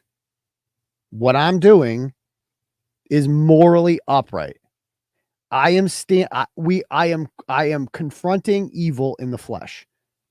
And evil is fighting back. And evil is desperate. And evil knows that their days are numbered. And that they are going to try to go down swinging. That's what this is. This is them not just taking it. This is them using their temporary control on the institutions, trying against me. But I have no doubt about it. Like, all I know is I go on the Department of Justice's website, sometimes the Boston FBI's, and I look at court cases that they've, recently adjudicated and people they've arrested. And I look at some of the headlines and it's like former state senator, made 60 grand on insider trading or something like that. And they did that whole thing. Or how about Monica Cannon Grant, right? Like, that's somebody the U.S. Attorney's Office has gone after as well. What did Monica do? Monica didn't kill anyone. I mean, she's a piece of shit, obviously. She's a garbage human being. We all know that. Monica, she's the first to admit she took money. Like money. Like that's what Monica's thing is all about, money. She ripped a lot of people off. Dumb people, quite frankly, who deserve to lose their money. If you gave a dime to that woman, you're an idiot who didn't deserve to have that money in the first place. But I digress. Like, and the government is charging her with 27 felonies and all the time and resources that they put into going after. I think it's worthwhile to be very clear. But my point being is that they are not going to go after people like Monica Cannon Grant and then not go after people who murdered a police officer and then use the systems that they control to frame an innocent woman. The FBI and the United States Attorney's Office is not going to allow that to happen. Look at their track record around here. They have a good track record in Massachusetts. They got 𝗫𝗄𝗃. They got the people who went after the NPR reporter and threw bricks through her window, Eric LaBarge and 𝗕𝗏𝗏𝗺. They're going to get 𝗕𝗏𝗏𝗺. And, you know, they're not going to let this go. They are not, like, you have to remind yourself of that. And that's why ultimately all this bullshit I'm dealing with now, this loss, this loss, I've been down this road before, guys. I read my book about all the losses that I've had. I've had a lot of losses. I've had a lot of wins, more wins than losses, but I've had a lot of bad losses. I lost my Facebook page in 2017 that had 112,000 followers. That was one of my biggest losses. That page was so valuable because it was how I shared content and it's how I got the word out there. When I lost that page, I lost half my traffic overnight. And then I couldn't get new, like I was dead inside with that shit. I've had so many frivolous lawsuits filed against me. Motions to dismiss, denied. Like we filed a motion to dismiss with the Tony Branch thing, got denied. You know, we filed a motion to dismiss with Ryan Waters, that got denied. We've had a lot of motions. I've had a lot of losses, temporary losses though. You know, everything is temporary because when you believe in yourself and you know that righteousness is on your side and you're unwilling to surrender and you're unwilling to give up, and you know that you're not doing anything wrong and you believe in a higher power that they're not going to, I refuse to accept the fact that I live in just a purely evil world where, you know, I think that we're challenged sometimes. Like I was challenged. Today was a challenge. And like, are you going to give up after today? No, I'm not. It sucked. It was a setback. I wish I had my phones, but I'm not going to stop fighting. I'll never stop fighting ever. And I know that throughout, you know, my time, it's like whenever I get down like this and it seems like they start piling on and the worst people in the world are like, yeah, this is awesome, whatever. I know it's temporary. I know it's temporary. And good is going to defeat evil. And Karen Reed is going to be victorious. And I'm going to be victorious. And the Canton 9 are going to be victorious. We're all going to be victorious because we ain't got no quit. We ain't got no quit. So, yeah, appreciate that. Let me read a couple donos here before we listen to the tape. First one, Purple Turtle Chats here. Nikki sends $25, says, you're unstoppable. Thank you. Keep up the amazing work, Doc. Thank you very much, Nikki. John sends $10, says, a moderator in the Justice Group banned any posts in the past couple weeks of Karen's voicemail that recorded Jen's 911 call. Do you think a mod should have censored it? You know, I think that things needed to be verified first. I think that's what needed to be done. And things have been verified. I think that people had to be careful about, you know, what should. So once I saw it on the Glares page, I'm like, I saw him do the whole thing. I'm like, well, now it's in the public domain. So now that I've heard it all. So thank you to the Glare shared it, went over the whole thing. He did a 3-hour stream on it. It was excellent. And I'm like, oh, cool. Here's no more snippets. I've seen snippets of around. I never got like the entire thing like that. He played the whole thing. Like in 𝗃𝗏𝗃 fucking posted, you know, 30 seconds of it. And so then like the whole thing is out there now. So there's that. All right. Thank you. Next up. Bill sends $25, says, is there any way to tell if your phones have been looked through, such as last login times? These people can't be trusted not to look. I mean, maybe, and like I said, Bill, it doesn't matter. I don't care if they look through it. I mean, because they can't admit to it. All I care about is what they can admit to. If they want to look through those pictures and see what a real one looks like, an extra emoji looks like, something they'll never have, then they can do that. But they can't admit to it. Alicia sends $25, says, keep being you. I appreciate that, Alicia. I'll do just that. Nikki sends $25, says, you're unstoppable. Keep up the amazing work, Doc. I appreciate that, Nikki. Jamie sends $50. She says, I'm so proud of you, Daddy. You ain't got no quit. Thank you, Jamie. I appreciate that. Thank you. And proud of you too.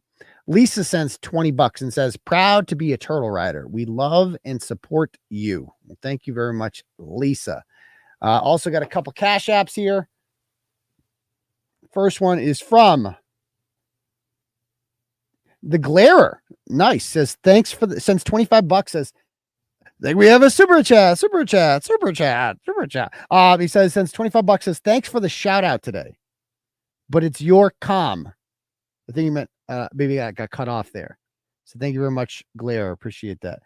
And no problem. I always cite my sources. Sharon sends $25, says, always speaking the truth. Justice for all. Thank you very much, Sharon. I appreciate that.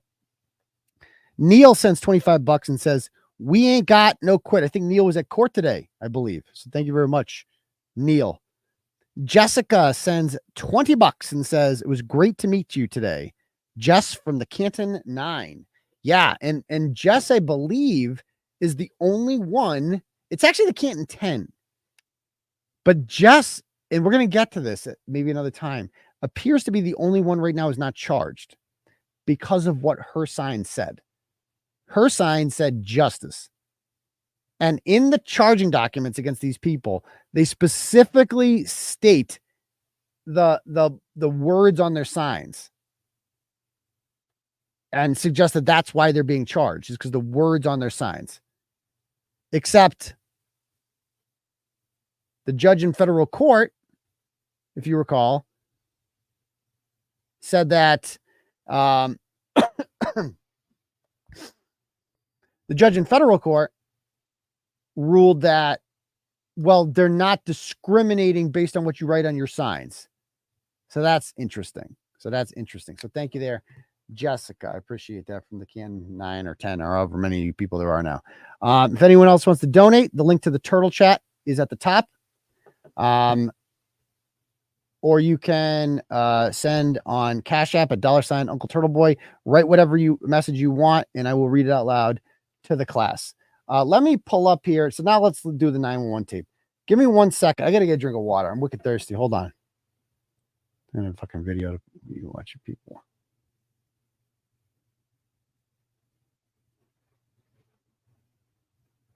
Any videos here you can watch? Hold on.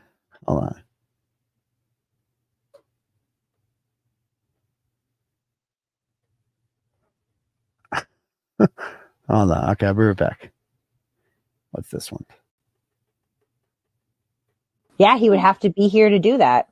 Okay, so there's a slight chance that Chili DeCastro might make an appearance at this bullshit court hearing. There's a chance that Aidan might too, because he seems to really like to lurk around. Again, bring Mr. Aidan, Masshole. I will have men with me, actual men with actual testicles, and actual jobs and stuff. You know, real adult men will be with me. So if you're thinking of showing up and starting some malarkey, just really reflect on whether or not you're afraid of actual men. Because if you are, you should probably avoid that venue on that day. Stay in your wife's basement, perhaps. All right, here we go. All right, let's do it. All right, we're back. Let's go. Let's rock. I don't even know what that video showed. All right. So let's pull up the microdots. No, Andrew is the exactly. Like, don't, whatever you do, you know, don't say stuff like that on tape if you don't want to get charged with witness intimidation. Okay. Let me let's listen to the call, shall we? Let's break it down.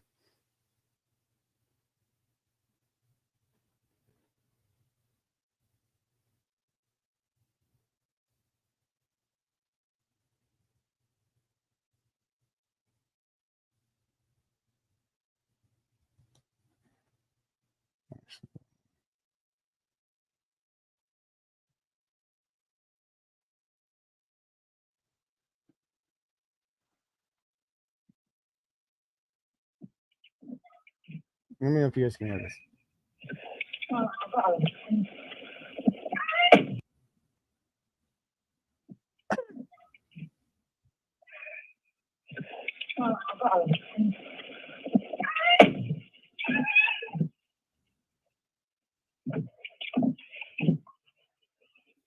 All right.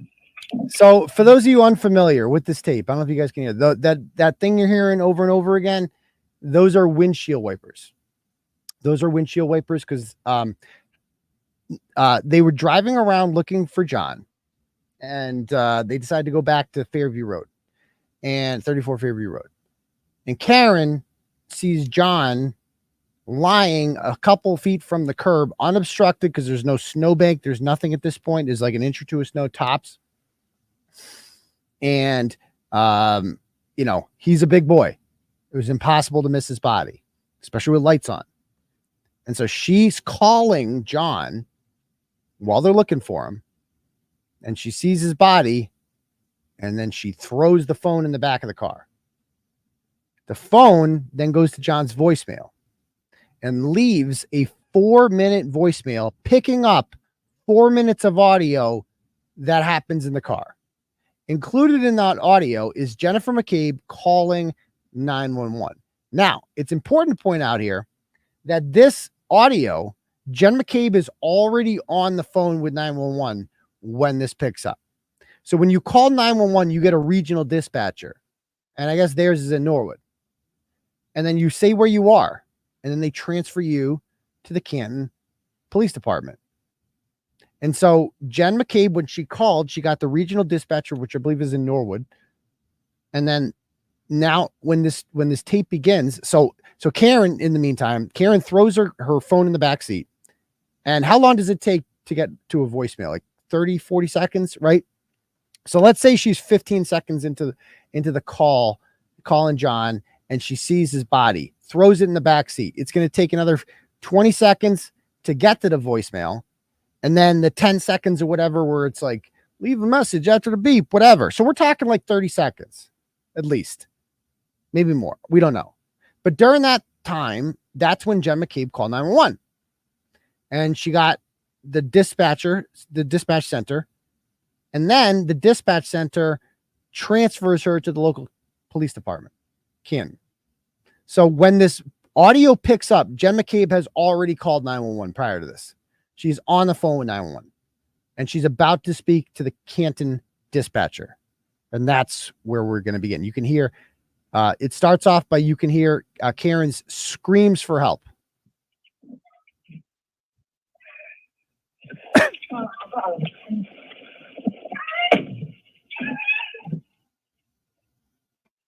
Carrie.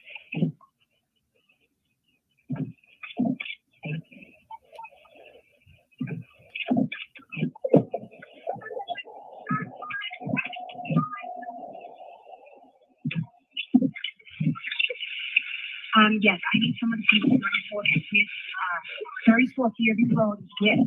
There's a man passed out in the snow. 34 Fairview Road. There is a man passed out in the snow. I got a lot of thoughts on that. Let's start from the top. Okay.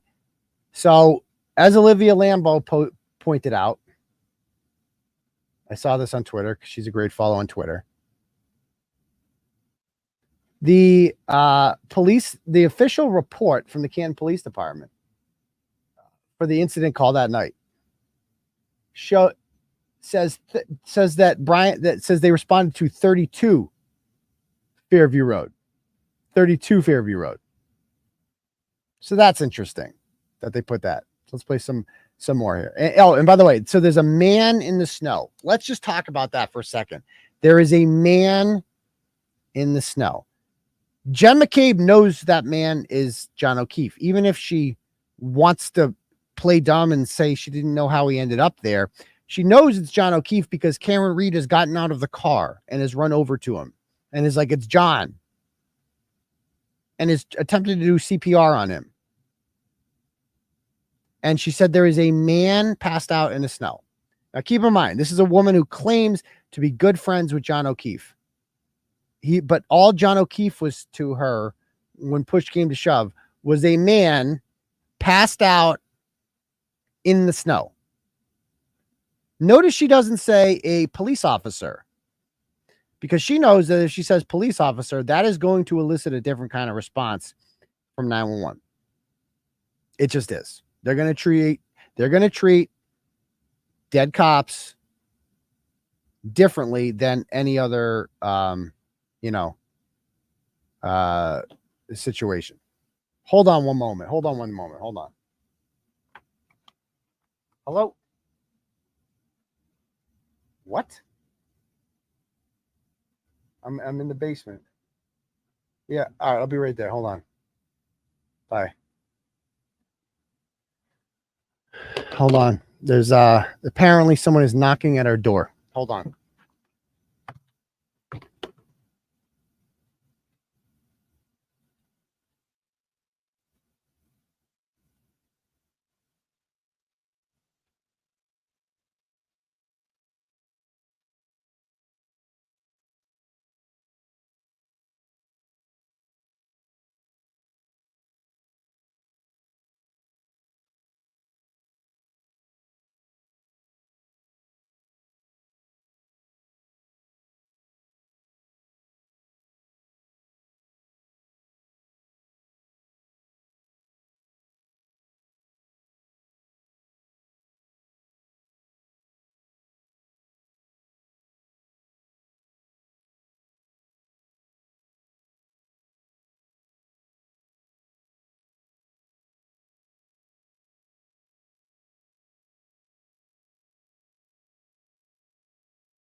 All right, so the police are coming.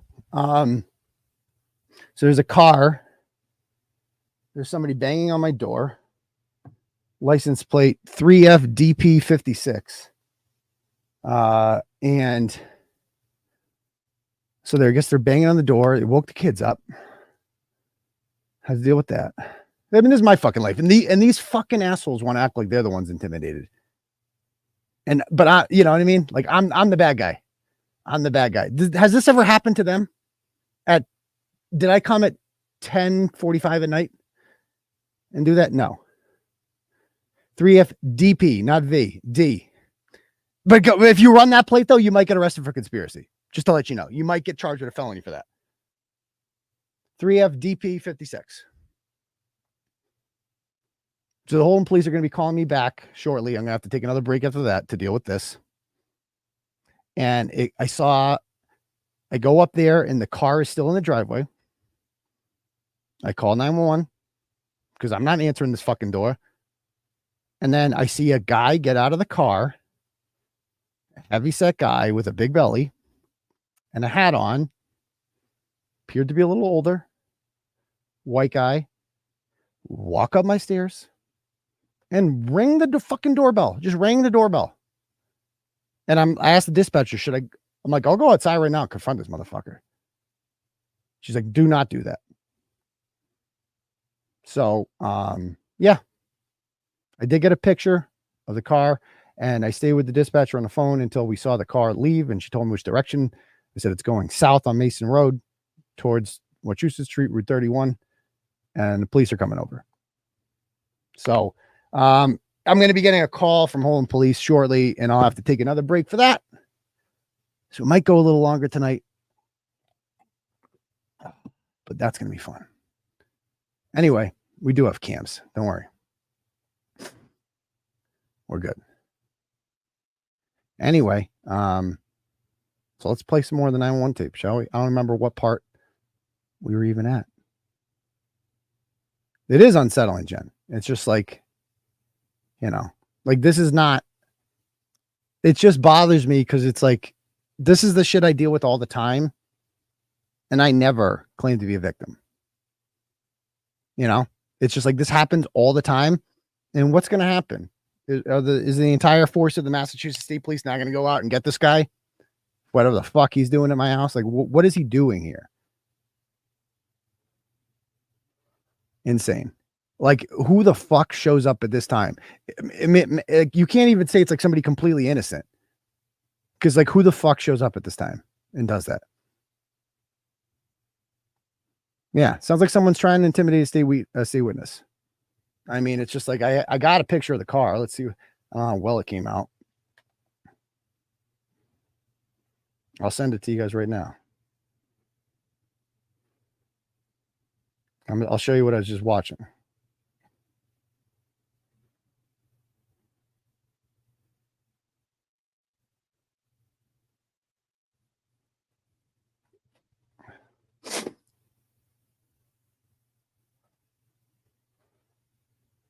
It's tacky, but I'm just going to put a no trespassing sign in front of the house too. It's just not worth it. Yeah.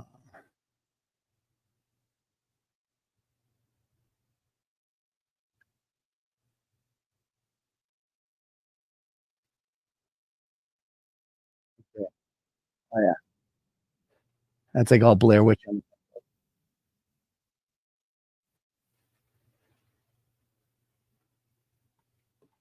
It's a Jetta. Okay. I'm going to show you guys I'll just show you what I'm dealing with right now. So by the way, you know, oh wait, people running the plates. Oh, we already found out the car. It's 2019 Jetta, but you know, that's a felony or something.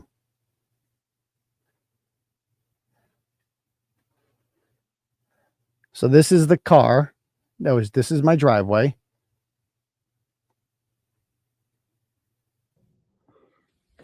And it's just sitting there, and it's just like, I'm all Blair Witch. I thought I took a picture. I didn't realize this was funny. You can see it there. There it is. It's just sitting there. At this point, he's gotten out of the car. Yeah, the door's open. He's got his door open. Like, what the hell?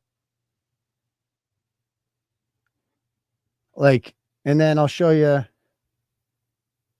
this. This is why I'm glad I'm live. It's just like, I want witnesses. You're all witnesses, by the way. You're all protected. And I'll show you the actual, or is that the video I just watched?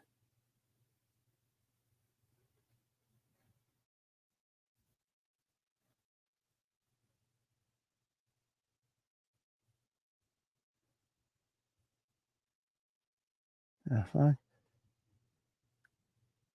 Oh, yeah. So I'm like, I'll show you. It's like all Blair Witch in this bitch. Oh, yeah. All right. So I'll just show you at the end. There's nothing bad on here.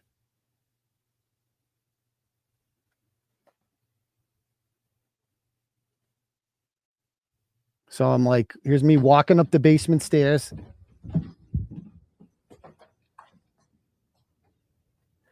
It's like, okay, see what's going on over here. Turn the light on. Okay. So then I'm like, nope, no one's out there. Okay. Now let's go over here. Okay. And see what's over here. Oh, there's the fish. There's the beta fish. And then I look at, and there's the car in the driveway. I'm like, why is that car sitting there with the door wide open? And I turn the light on and I see someone in the car, and then he sees that the front light is turned on, and then he gets out of the car and he comes back and he repeatedly rings the doorbell. Like, what is going on here? Okay, I'm getting a call. I bet you it's the police. Hello? Hi. Good, thanks. Are you here?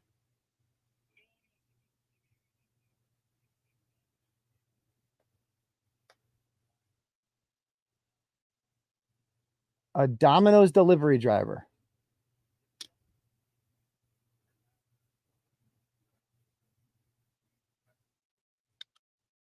Awesome.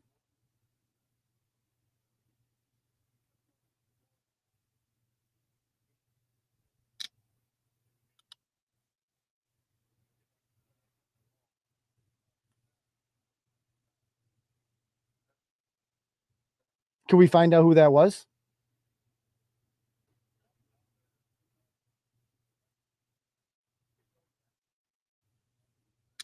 Yeah, I'm sure it's a fake number.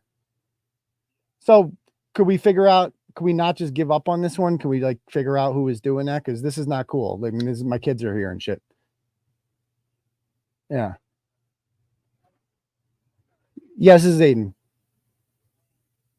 Yeah. So yeah, I mean, this is yet another asshole who's just gonna use a burner app and do this. And I mean, I'm telling you right now, I mean, I'm being charged with felony witness intimidation right now for doing what this person actually just did, except I didn't actually do that. Like calling a pizza in. Yeah. I did.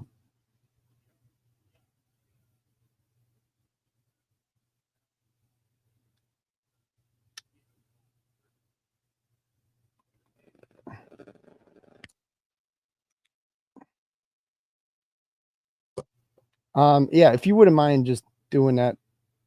No one can hear you right now. I am doing a show. I'm actually in the middle of a show right now. I'm taking a break from it. Yeah. Do you mind just giving me your last, I'm not going to say it on the air. Do you mind just giving me your name so I can just contact you later on about this? Oh, yeah. Of course. Right. Okay. Gotcha. Okay, cool. Yeah. All right. Yeah. If you could find that out, and then I'll just reach out to you tomorrow about it.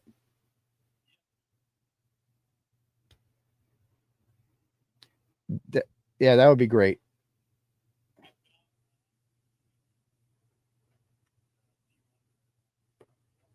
Okay. All right. How do you spell that again? The last name?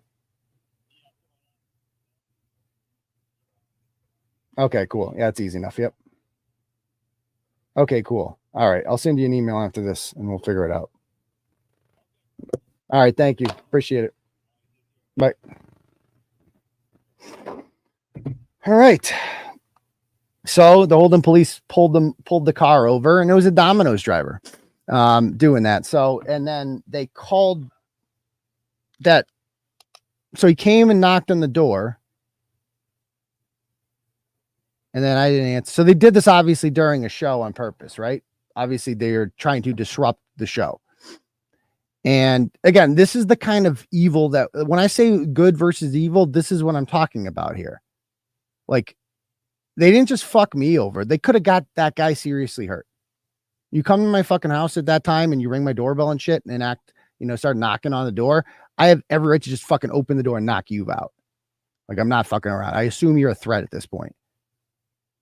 So they put that guy in danger who's just doing his fucking job. And they make, he gets pulled over. Now he gets fucked up. By the way, it's his job. It's his livelihood. And, you're fucking over a business, a local business, even though it's a franchise, it's locally owned. So you're fucking over the franchise owner who's now losing money because of this. You're fucking over the delivery driver whose job is to, deliver pizzas and get tips for it. And you hassled him by now he got to get pulled over by the fucking police and deal with that. You scared a house full of fucking children. They did all that on a fucking, and they think it's funny. This is funny to them. This is the kind of evil that we're up against. And they did it specifically while I was live because they knew I'd be down here in the basement. Then they can disrupt the children doing that. Evil. And they want to charge me with the crime for doing what just happened to me, except I didn't actually do it. I didn't order pizzas anywhere and then not pay for them. Never did that. They claim I did. I never did it. This actually did happen. And I'm sure he said it's a West Virginia phone number. And I'm sure the Holden police, it's not their fault. They're a small town police department. They will throw their hands up in the air and say, well, we can't find out who did it. But the state police cyber crimes, they can find that out. It is not impossible, but they won't, because they get to pick and choose what they will treat seriously. And if Chris Albert gets his feelings hurt, they will stop everything they're doing and do that. They don't give a fuck if a house full of kids, like Chris Albert's never been fucking bothered ever.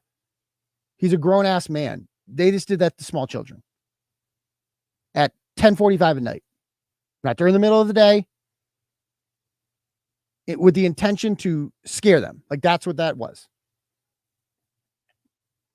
Fucking over that guy and fucking over whatever. So, anyway, Matt, it's just absolute fucking madness on a fucking school night. And keep in mind, if you guys are new here, like a few months ago I think it was in April, twice in one day, the police came to my house, once at 5 o'clock.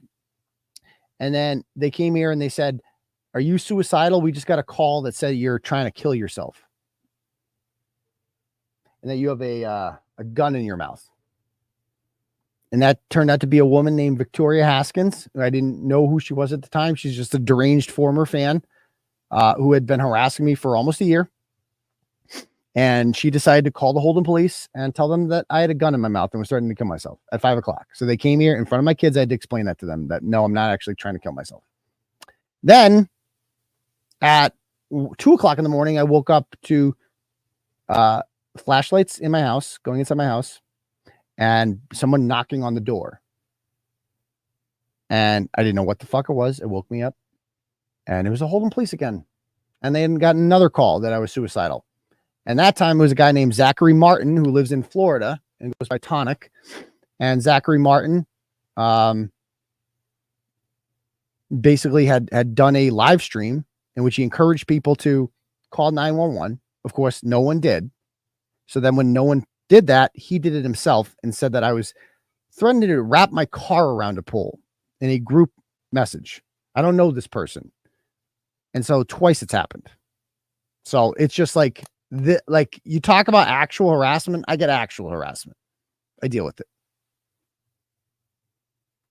And it's just absolute insanity that somehow I'm the bad guy. No. And this is what I mean by good versus evil. Like what just happened tonight and what these people did. This is evil. Like this is the pure face of evil.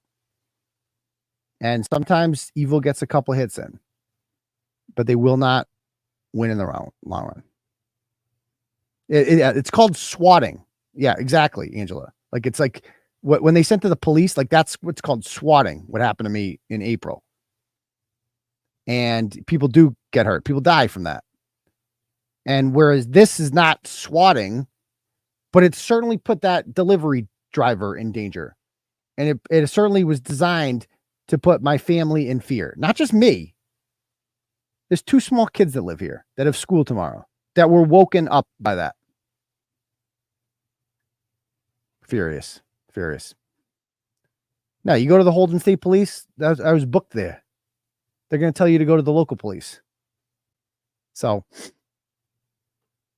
we'll deal with that. It happened during a show. Like, that was designed on purpose. And by the way, the officer who just called me said that when they called he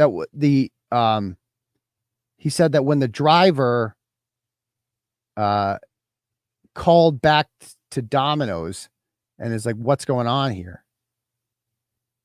That somebody had called from that West Virginia number and basically said, no, go knock on it again. We want it. We have cash.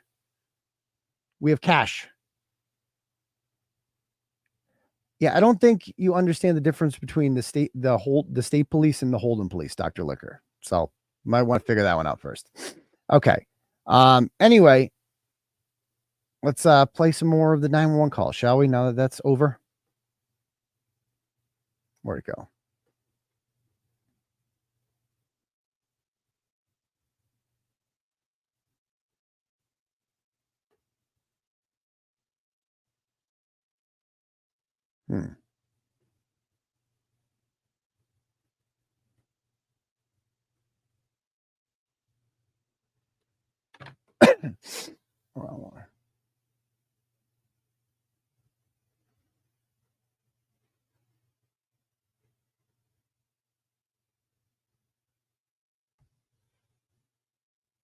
I think we were on like 39 seconds, right?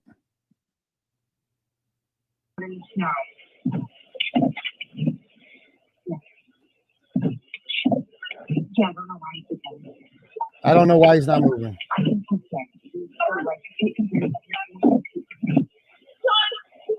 Okay. I know. Where's the blanket? I don't see blanket, Carrie. Yes, I need some. Where are the blankets, Carrie? Where are the blankets, Carrie? So that's interesting right there, right? So first of all, sorry, I'm a little frazzled from this. I was all fired up about this 911 tape and I'm frazzled. But anyway, because I was really psyched about this, to talk about this tonight. And I'm still going to. So fuck you. You're not going to win. The fact that they asked Jennifer McCabe about the blankets, the dispatcher clearly asked her, like, are there any blankets in the car? And she's like, where are the blankets, Carrie? Where are the blankets? She can't find any blankets. Now, there's a house right there. Right here, actually, this house. Her sister lives in it. At no point did she ever think to tell the dispatcher, oh, yeah, like the body that's found on the lawn, I was just there 4 hours ago because the house belongs to my sister. Yeah. And I know, because you know what she would have said, the dispatcher, if she told the dispatcher that? The dispatcher would have said, go wake their ass up. Get them out here. Go see if they have any blankets they can use. And more importantly, they could tell us if they saw anything. But they don't do that. Like Jen McCabe is on the phone and intentionally does not tell the dispatcher that that the body, the man on the ground, is not just a man. It is a police officer. And not just any police officer, a friend of hers and her daughter's good friend's adopted father / uncle. A man that she was just with less than 6 hours ago at the Waterfall Bar. A man who she invited to that very house where his body was now lying on the front lawn. She invited him there. And she didn't mention that. She didn't mention that to the dispatcher because she knows what the dispatcher would say. So she just said it's a man that she claims to care about. Now let's talk about the way she's reacting to this. Does she seem upset? And I put a little personal anecdote in the story that I wrote about this today, and it's true. So I have found, I've been here before. When I was a junior in college, I remember it very well. March 9th, 2003. On March 8th, 2003, we had gone out and partied and done what we usually did. I had a friend from Worcester up, one of my good buddies, and we were hanging out in my room afterwards. I lived in a fraternity. It was a pretty big house called 𝗵𝗵𝗂𝗃. It was like 20 rooms in the house. And my room was on the second floor. And after you come back from partying all night, we would smoke weed. We'd smoke marijuana. It was a good way to end the night. And so we were taking bong rips or something. Hold on. I'm getting a call back. It's probably the police. Hold on.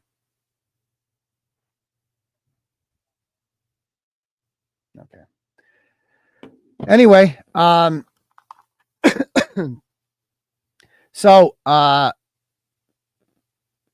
came back and we were partying, and then this guy, my friend Frank, who he pledged with me when I was in the fraternity, he came up to my room, and he didn't smoke much, but he did this time. So we hung out and we smoked, and then he went to bed.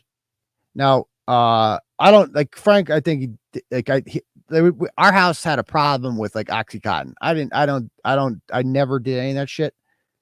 I couldn't afford it, first of all, and it's addictive. And I saw what it did to people, and I was all set. But a lot of people in the house did it, and whatever. None of my business. And so he went back, but you think you're invincible at this age. Frank was 19 years old. He's from Revere, and he goes downstairs and goes to bed, and it's like 3 a.m. I go to bed, wake up, and then early afternoon comes around. All of a sudden, his roommate comes upstairs, running upstairs. He's not the room directly below me. And he's like, Frank's dead. Frank's dead. Come downstairs. And I'm like, what? And it was a look of terror on his face. It's pure terror. And I come downstairs, and my friend Sean was there, who I also pledged with. And Sean was attempting to do CPR. And except like Frank was there, and vomit was all down his shirt. Like it was coming out of his mouth. And Sean started puking from doing CPR. And so I tried doing CPR, and it was fucking impossible. Like, because he had been expired for quite some time, for hours. He had choked on his own blood and his own puke and died in his sleep. And I remember there's only 3 of us in that room, and it was just pure. Like I just remember it was pure terror, because you were just with this guy. Like I was just with him, man. I was the last person he saw, and he was in my room. We were hanging out, and he went and, to find your friend, and you think you're invincible at this age, who's just fucking dead in front of you. It appears to be dead. And like it hasn't really hit you yet. Like he's dead. He's never coming back. And we are young, and we're just like, we have never, none of us has seen anything like this before. And we were all crying and like, oh my God, praying. Like it was just like, we sounded like Karen Reed sounded in that tape. That was the best way to describe it. I know what that's like. I know what that's like to find a dead body, or what you think, because Karen didn't know he was dead. He's not moving. It's looking fucking bad. But you don't know that they're dead yet. So you're still partially holding on to hope. You're still part of you is hoping they're like, oh, he can survive. We're fucking invincible. You know what I mean? And he, you're just like, he can't fucking die. He's 19. I was just with him. He can't fucking die. No way. He's part of my life. He can't fucking die. And I know what it felt like in Karen's voice. I'm like, I've seen that before. That's how Sean acted in the room. And the other guy's name was Mike. And like, that's how we are all acting in that room. And Jennifer McCabe's tone to this is not how somebody reacts when they were just with a good friend. She claims she was a good friend to John O'Keefe. She was on the phone with him at 12:17 at the very least. If she claims he didn't come in the house, she talked to him on the phone at 12:17. She would have been the last person he had a conversation with. And somehow she's not the least shooken up about that. Again, just listen to Jennifer McCabe's reaction here. This is not authentic. This is not what somebody sounds like when they find not a man, but a good friend dead in the snow, what appears to be dead. Because I'll tell you, they're still when you are still holding out hope of that 1% chance that that person might live through this, right? You have not accepted reality. I did not accept that Frank was dead until we all went to this chapter room area. All the brothers came down and we were all sitting there quietly crying and shit. And then when the medical people came in and they announced that he was deceased, Francis 𝗵𝗵𝗏, I'll never forget it. He's deceased. And then everybody broke down. It was like reality hit for the first time. He's dead. He's actually fucking dead. And that means he's not coming back. And that is like, but you still hold on to that 1% hope until you're told that. And so what you're hearing from Karen in this tape is somebody who knows that like, this is not looking good, but is still holding out for that 1% chance. Like, John, please, please, please, like freaking out, doesn't know what to do. Pure trauma. Jennifer McCabe is not, like, it is undeniable. This is not what someone acts like when they just found somebody that they care about appearing to be dead in the snow. Let's play it again. I'm going to play it again. I know. I can snap. There's a man passed out in the snow. A man passed out in the snow. Yeah, I don't know why he's dead. I don't know why he's. I think he's dead. Like, you do not say that. I think he's dead. Imagine that. I think he's dead. What? Dude. There is a reason they're not playing this tape. Do you have any idea how bad this looks for Jen McCabe? Do you have any fucking idea? You play this for a fucking jury? Do you understand the way they're going to look at her? As they should. And the Commonwealth wants to treat this evil woman, and that's what you're hearing right here. You are hearing the sound of pure, unadulterated evil. They want to present this woman who Googled how long to die in cold 3.5 hours prior to this and never went to bed and intentionally delayed Karen Read from getting there in the hopes that John would die faster. So he couldn't wake up to tell what actually happened. And just said, yeah, he's dead. Yeah, he's dead. Not like, oh my God, is he dead? I think he's dead. Like that. She couldn't even fake it. She couldn't even fake it. She couldn't even put on a production. Okay. I know. Where's the blanket? I don't see blanket, Terry.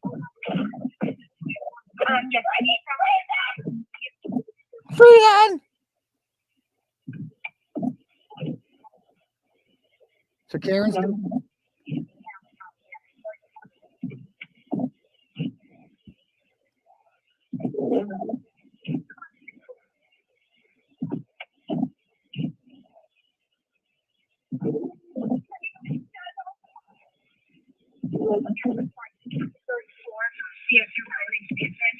there it is the second time. 34 Fairview Road in Canton. They still put 32 Fairview Road in the report.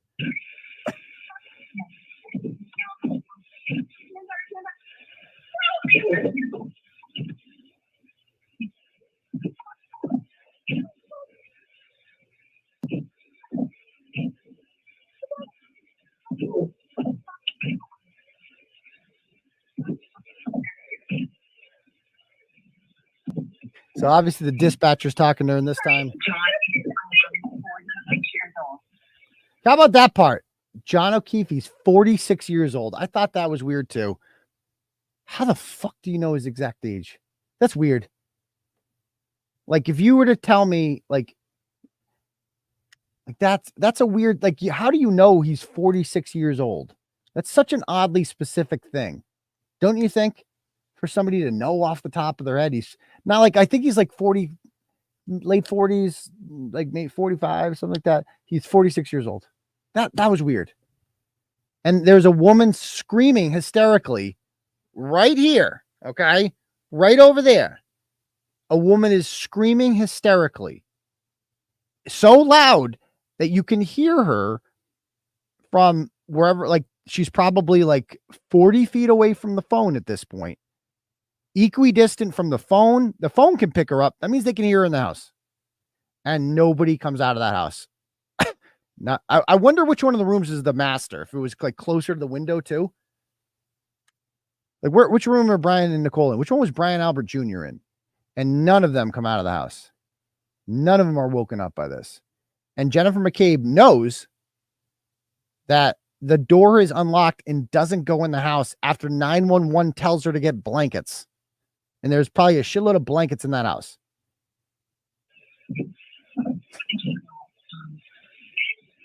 I don't know. He got out of the car and it could be an Carrie? He got out of the car and it could be an hour. He got out of the car.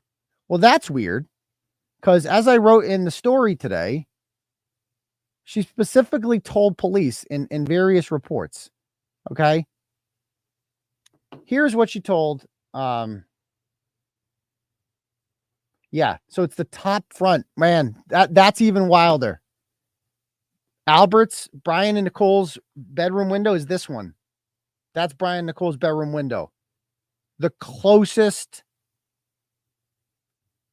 to where Karen Reed was yelling. We're the closest one. They would hear it better than anyone. Multiple fire trucks pull up with their red lights, not just ambulances, fire trucks with big red lights.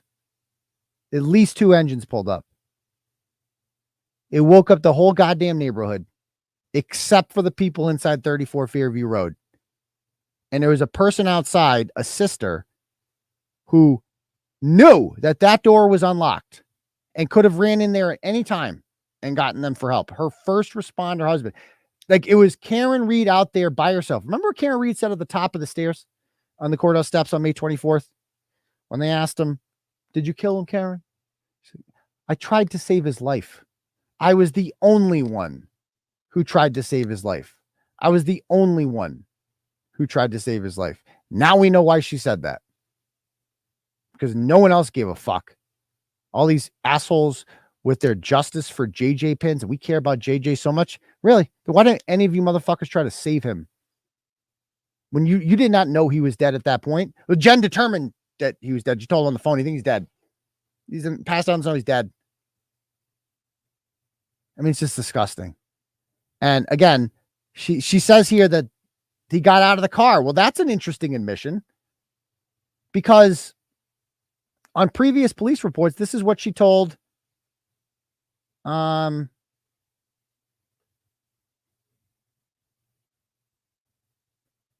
this is what a police report says. Jen said that they probably got on the road around 5:53 to go look for John. Carrie was driving. Karen was in the back. And when Jen was in the passenger seat, which, by the way, that would give them better vantage of John's body. Yet Jen still pretended not to see it. Yeah, justice for JJ. Just no blankets for JJ, though. No blankets. They'll wear the Walmart buttons, but they're just, they ain't going to do shit for him. Fuck him. That was their philosophy. Do you feel stupid, Paul O'Keefe? You should. I hope you feel stupid. I hope Paul O'Keefe listens to this 911 tape and knows that, Paul, when your brother was lying on that lawn, alive, he was alive during this call. He was alive. This is his last few hours on earth. And he's lying there. This is how your friend, Jen McCabe, who you come to court with, who you sit with, who you're buddies with. This is what she did for your brother, Dick. She did nothing for him. The only person who did anything to try to save your brother's life was Karen Reed. The other people, I really hope Paul O'Keefe listens to this tape. I hope he feels stupid. I doubt I don't think he ever will come around and admit it because he's too much of an asshole and he hates me too much and he hates Karen Reed too much. But at some point, Paul O'Keefe has to come to terms with the fact that these people quite clearly killed his brother and that he is hanging out with them and enabling them. Shame on you, Paul. Your brother deserved better than that. So it goes on to say, Jen said that as they were approaching 34 Fairview, Karen said, pull the fucking car over. There he is. Oh, so she knew it was John. There he is. There he is, John, the person they're looking for. Yet on 911, she doesn't say John O'Keefe. She says a man. Jen said she didn't notice him, but Karen did. Kerry stopped in the middle of the road, and Karen jumped out of the car and went to him. Jen said that John was in the area of where she had last seen the vehicle the night prior. She makes sure to point that out. Jen said that he was on the lawn. There was a coating of about 6 inches of snow, except there wasn't 6 inches of snow. You're going to see there's pictures. There was less than 2 inches of snow at that point. She has to lie. Karen threw herself on top of him. He was lying on his back and his phone was on the ground underneath him. How could she see it then? Jen said that she called 911. They attempted CPR, and then the ambulance arrived. And police arrived, except police arrived first before the ambulance. Jen said that Karen was very hysterical. She was asking people if she had hit him. Did anyone hear that anywhere in the tape? Did I hit him? No, it never happens. It's a lie. It is an urban myth. She made it up. That never happened. All of these things is on tape. And by the way, there's still dash cam footage from the police. Every police officer that responded, and there was 5 of them, they all came in a separate cruiser.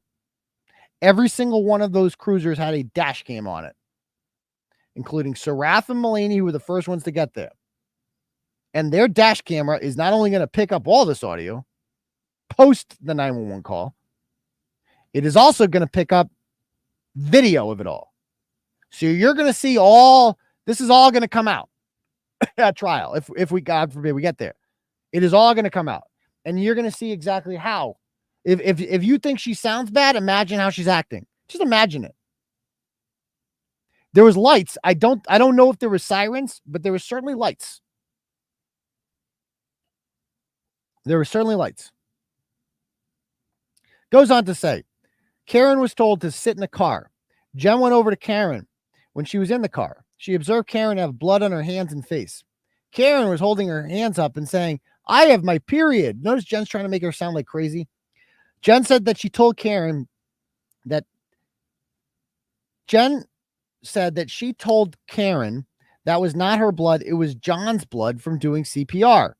Jen also stated that while her and Karen were in the back of the car, Karen was yelling and screaming one moment and then completely calm the next.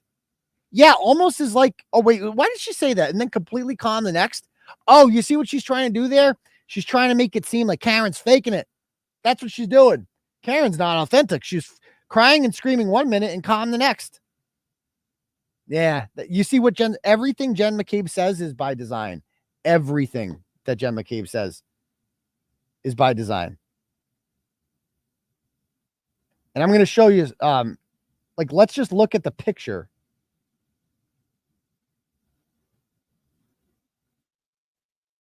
I'm going to show you the picture from of when Karen Reed leaves Meadows Ave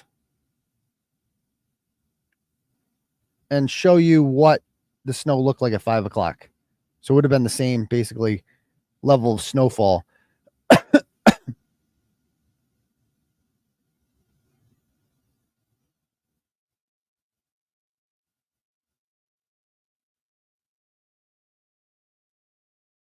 So there it is.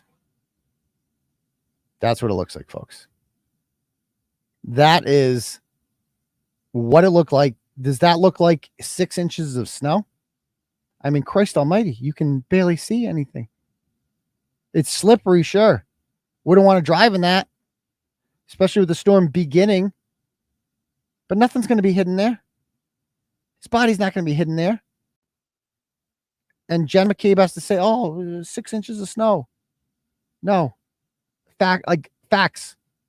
I cannot wait to see the dash cam footage, which I'm sure the Canton police have seen. And I'm sure the Canton police know I mean, how can these people sit? I mean, this is what disgusts me about this woman. Like hearing, like it is so obvious what this woman did and how evil she is. And she just walks around Canton like she's a regular soccer mom. That's it. And Karen Reed is the bad guy who is like, oh, she's evil. Because she got a lawyer in the morning. Because she didn't call Carl back, and Carl's feelings were hurt. Poor Carl. Think about Carl for a minute. Are you okay, Carl? We want to make sure that you're grieving, like you're okay, Carl. As long as you're okay. That's what we need to make sure. That's what Karen Reed should have made a priority, was Carl Dougal. Disgusting. So, reading a little more of this report, it says Karen immediately yelled at Jen 2 times to Google, how long do you have to be left out to die from hypothermia? I mean, this is why Jen McCabe had to be calm. She knew the plan. She knew that, like, she Googled that at 2:27, and that was a huge fuck up. So she's like, I'm going to Google it again at 6:24. And then if I ever get caught, I'm going to say, what are you talking about? I Googled it at 6:24. And hopefully some, dumb district attorney like Adam Lally will just blindly feed this bullshit to the public and hope they believe it. There's a bunch of first responders around, and she wants us to believe that Karen Reed asked her to ask Jeeves how long it takes to die in cold. Stop it. Like, that is how calculated she is. That she did all this. I mean, she volunteered for this job too. Like, she knew this was coming. Brian Albert's like, I don't want to do it. John's like, I got it. I'll take care of it. We're a family. We're not gonna lose each other like this. Some bitch like Karen Reed, we're not letting her take us down. No way. The report goes on to say, so again, this is what she told Officer Mullaney. She said that John never arrived. Officer Mullaney's report says that Karen and John were invited to 34 Fairview, but that she dropped them off. She was dropped off between 12 and 1. McCabe then told me she was called by Reed at approximately 5, wondering if she knew where John was.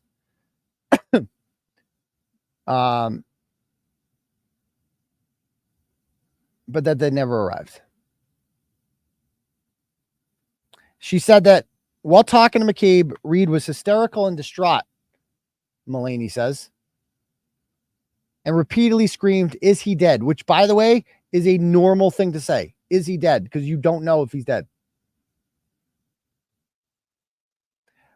She told Sergeant Lank that, let's see,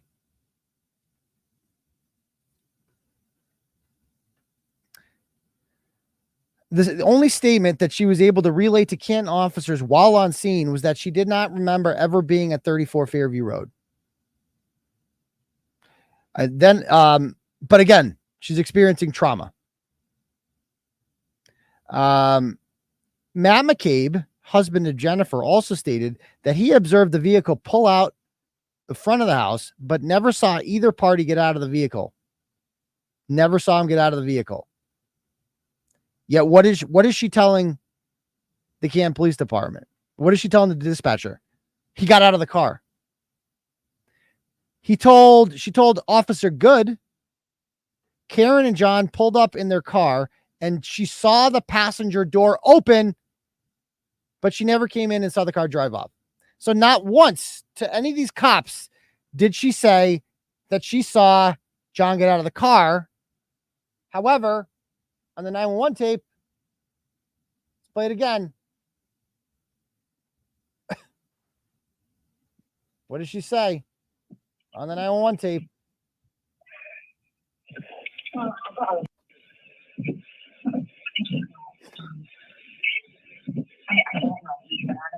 He got out of the car. He got out of the car and he could have fallen. He got out of the car and I don't know, he could have fallen. Oh, so she's already making, he just fell and died. Yeah, he just got out of the car and fell and died. But she didn't tell them previously that he got out of the car. Interesting.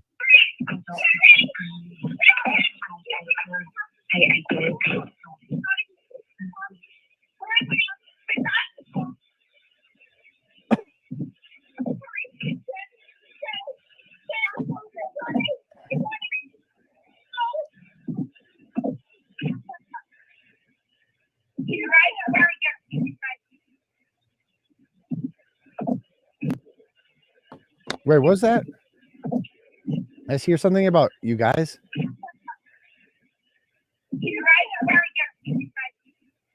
Carrie, okay.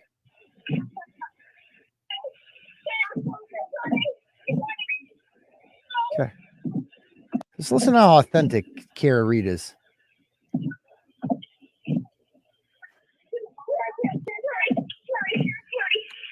Carrie.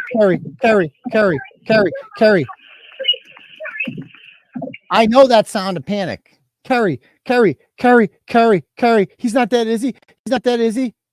That's like you just don't know what to do. You're looking for somebody that loves you. Carrie, it's like screaming for your mommy. Like, Carrie, he's gonna live, right? Like I know that. That is so authentic, man. What you just heard there. Like, you cannot fucking fake that. You cannot fake that. That is so real. So real. It's just the contrast is so obvious. I know I'm on the phone with the Andrew. I know, honey. John!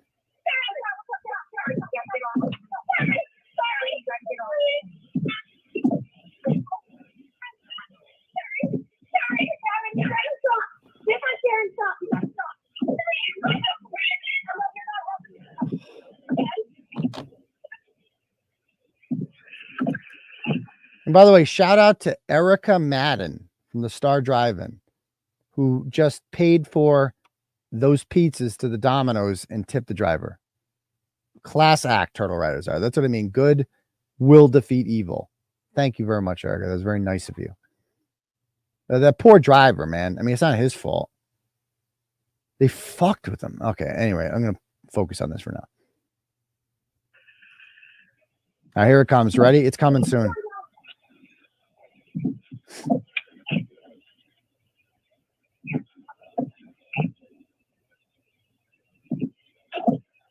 So, by the way, at this point, we are now 3 minutes and 37 seconds into the call.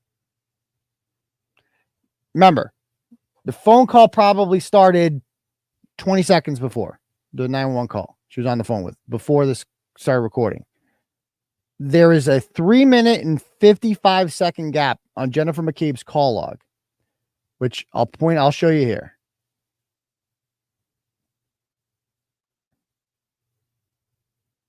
Again, look at her call log.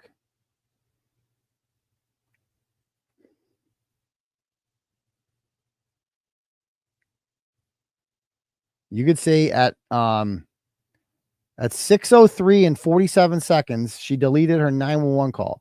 It lasted 3 minutes and 32. Is that what it says there? Okay. But there is her next call to her sister at 6:07, which is answered, and they speak for 9 seconds. That happens at 6:07 and 42. The difference between those two numbers, those two times, is 3 minutes and 55 seconds. So some people have pointed out what she's about to say. She's about to whisper something into the phone. And people have said, well, that happens at the 3:40 mark. And that couldn't have happened. It doesn't line up. Except she was on the phone with 911 before the recording began. That is the answer to that. Before it began. And this is what you end up hearing. This is what happens.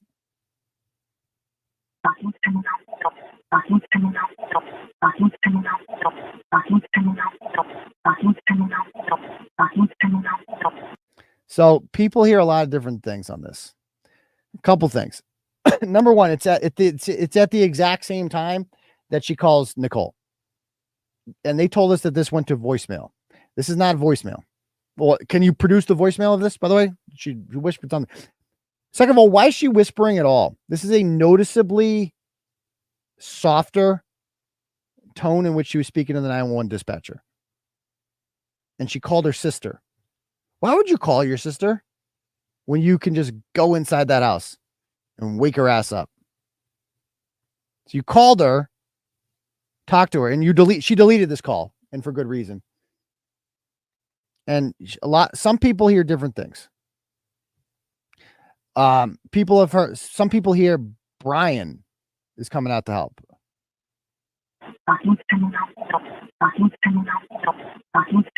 Some people hear fucking coming out to help. I hear no one's coming out to help. Doesn't matter. Doesn't matter what any of us hear there. Okay?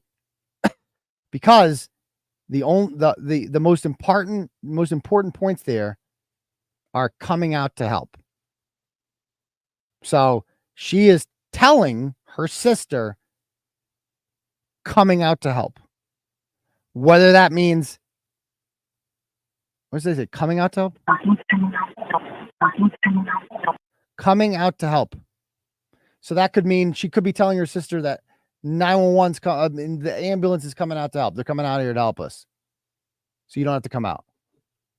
Coming out to help. Okay. Are you coming out to help? That's what some people hear. Are you coming out to help? I don't buy that. I don't buy, are you coming out to help? That makes no sense to me. Because if she's saying, the plan is not to come out, right? I mean, they've gone over this. No, she's not coming out to help. Why would she tell her that? That's why I think she said, don't come out to help. Or no one's coming out to help.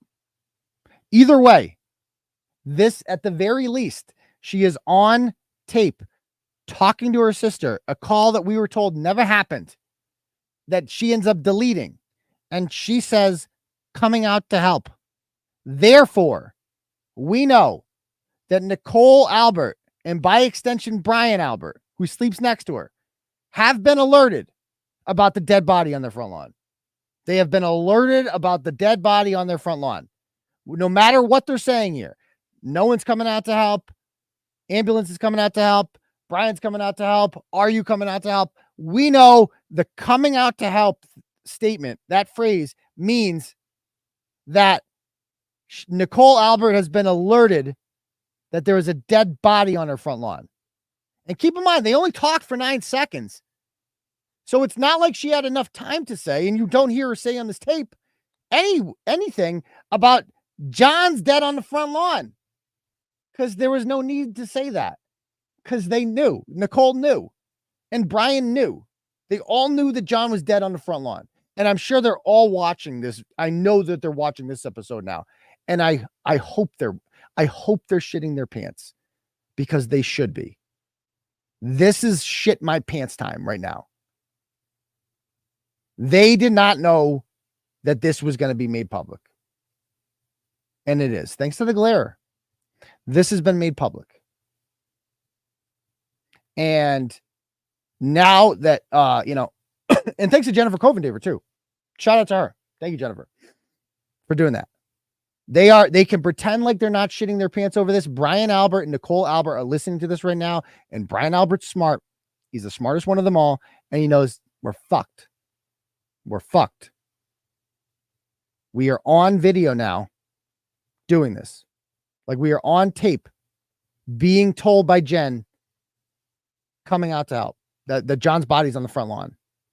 Fuck. That's what they're saying right now. They are watching me live right now. All of them. Now the dumb ones, the McCabe, Jennifer McCabe and the Chris Alberts, they're the dumb ones. And they're thinking things are fine. We got Adam Lowry's got our back. We're good. Michael Morrissey's got our back. We're good. Michael Lank has our back. We're good. But the Brian Alberts of the world and the Brian Higgins of the world know that there is a much higher authority than their local morons that have their back. It's called the FBI, called the United States Attorney's Office. And if the glare has this video, then the FBI has this video, has this audio. And they've probably had it for a long time. And they know. And that means they know that the FBI knows that the district attorney's office lied in court when they said that this was just a voicemail, that they didn't actually talk. Now we know that that was a lie. That the district attorney's office lied in open court about, oh, there was no call, it wasn't answered. Clearly it was, because she tells her, she doesn't say John's dead on the lawn. She never says that because she didn't have to, because Nicole knew. They had already talked this out. John died at 12:30 at the latest, or he's knocked out by 12:30, probably earlier than that. Jen did not leave that house till 1:47. What were they doing during that time? They were talking. They were strategizing. They knew everything. They knew what the plan was. The plan was to leave him in the cold to die. That's why she Googled it. How long to die in cold? That's why she delayed. Because they knew what the plan was. And they knew, she didn't have to tell her that there was a body on the front lawn. No one's, again. I want to just compare that audio to what she sounded, because that's an enhanced version of it. Let's play the actual tape.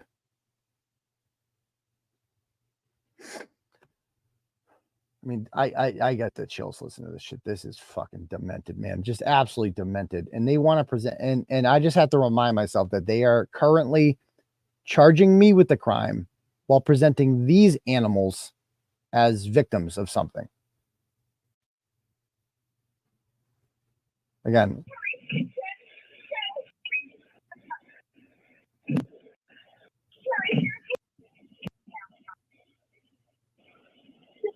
Where's the blankets? I don't see blankets, Carrie.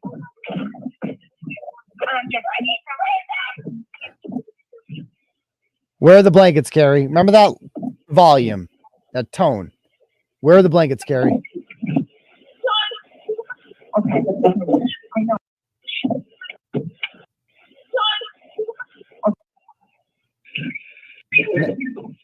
Now compare that to what her volume is like here.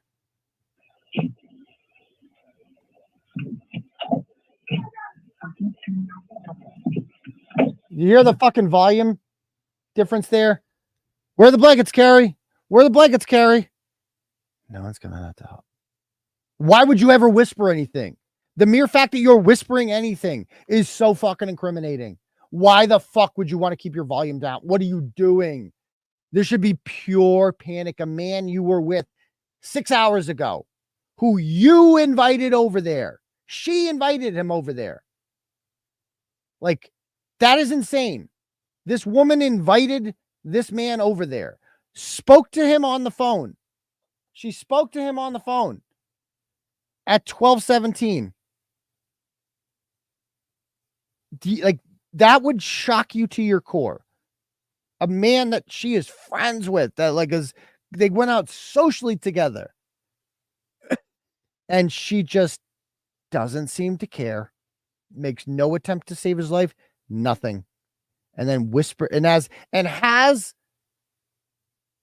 the wherewithal and the presence to just, and is calm enough to be able to whisper something into the phone. Picture Karen Reed whispering something into the phone at that point. You can't. Coming out to help. Someone's coming out to help. Someone's coming out to help. That will haunt you. And that right there, it's like, that is how can anyone who affiliates with this woman is just as bad as she is.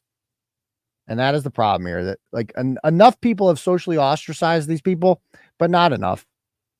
And that is where I came in. That is why I did what I did, because I know what we all know, that these people are guilty as hell. And I'm just amazed that they go out socially and like nothing is wrong. And no one asks them questions or brings this up.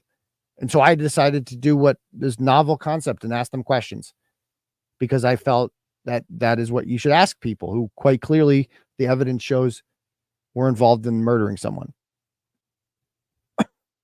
So anyway, good is going to defeat evil, period. And we're on the side of good. We pay for fucking Domino's pizzas and shit around here. That's what our people do. Let me read a couple turtle chats if we have any. Hold on. Got one here. From Melinda sends $25 and says, someone left a comment earlier in the show saying a British guy is ordering a pizza to your house, pretending to be tonic. Okay. Maybe we'll figure that one out later. Well, thank you very much. I appreciate the dono. Any cash apps here? Emmy sends $15 and says, "Oh my God, I'm so mad. Injustice sucks." I agree, Emmy. Totally. Teddy Beer Nuts sends $5 and says, "Kinda a witness to a fake pizza delivery, but not really."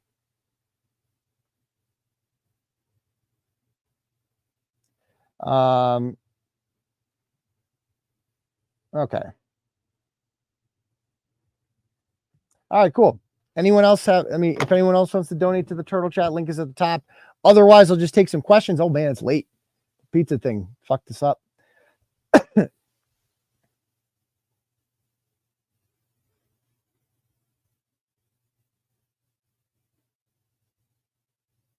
Yeah. That is not how people react to dead bodies in the front yard.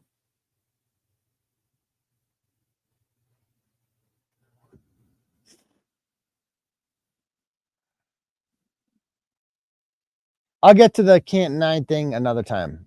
Don't have time now, but I'll get to them another time.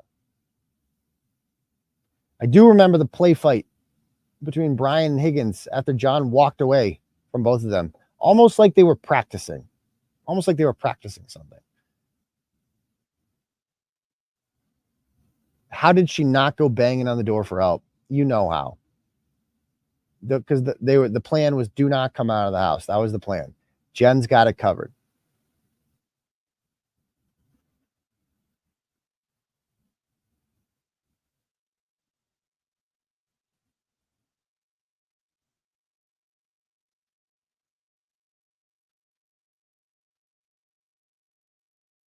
You know what, Carl? It's like, how do you not scream during court with all the bullshit lies? It's just, it's hard to sit there and deal with these lies. But again, you just have to be patient and know that good will prevail over evil. Doesn't mention her sister lives there. Doesn't mention that her sister lives there. Do I feel John was set up? I'm up in the air about that. I definitely think that, it all happened so fast. Do you believe that unofficial? Yes, I definitely think that will be played in front of the jury. And quite frankly, the actual 911 tape is probably just as bad, except it doesn't get the whisper part. Why wouldn't you enter this into evidence if you were the defense?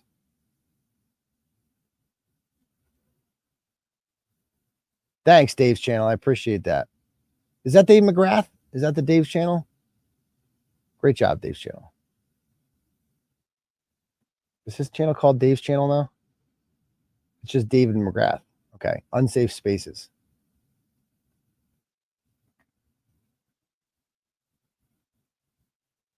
No, it's not. This definitely could and should be a movie. It absolutely will be a movie.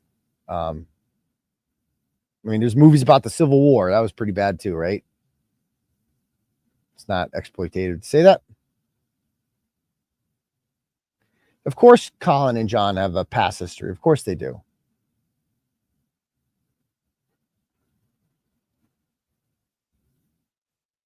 Do you think Brian and Jen still talk? Of course. Why wouldn't they talk? They've been seen out together. They recently had they still go to football games together and shit. Oh, thank you, Eric. I appreciate that. You're too kind. You're too kind.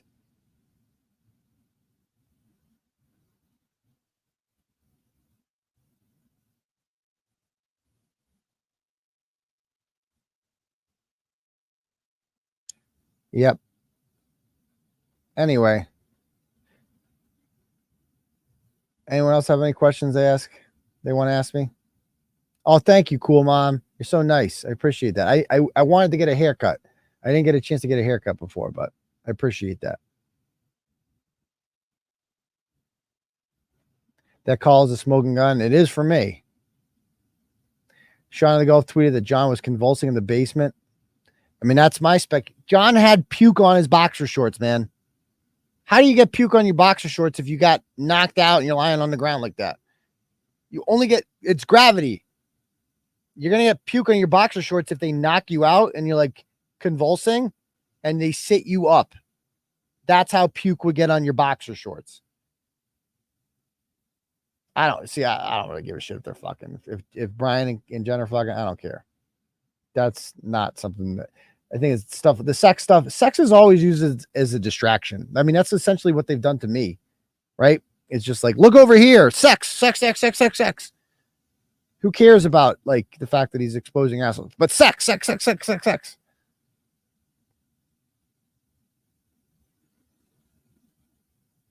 I mean, Higgins quietly lives in Sandwich, Massachusetts now.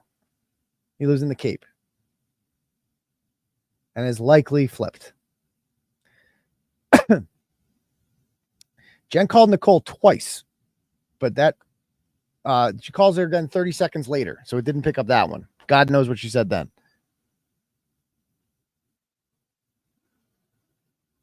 Yeah, sex bad. No sex. Sex, sex, sex, sex, sex.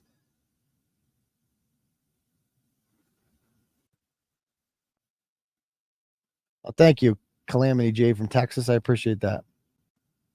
How the hell would there be Vomiton's boxers if Karen hit him? Exactly.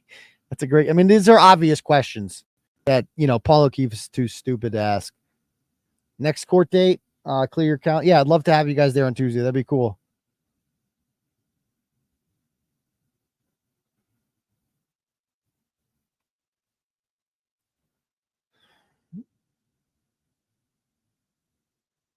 Is there any chance Sarah Levinson flipped? Probably not.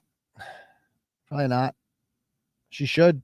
I mean, if I were her, I would. I mean, it's just like, or is that witness intimidation? I mean, if I were these people, I would. I think everyone should just tell the truth and be honest. I have this crazy fucking idea that people should just be honest and tell the truth. And I didn't know that was against the law. Apparently, being honest in Norfolk County is against the law. Lying is okay. They like it when you lie. They don't mind lying. They'll treat you as a victim if you do.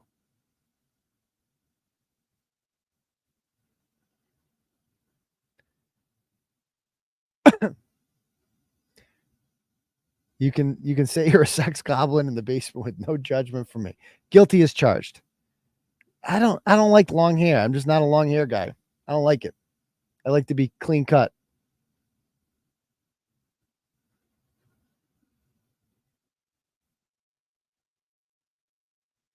Yeah, let's see if they can. I assume Karen Reed's defense team has this, Dave. I'm guessing they do. And I'm sure they've hired whoever, I don't think they're going to drop. I mean, what judge is going to drop the charges?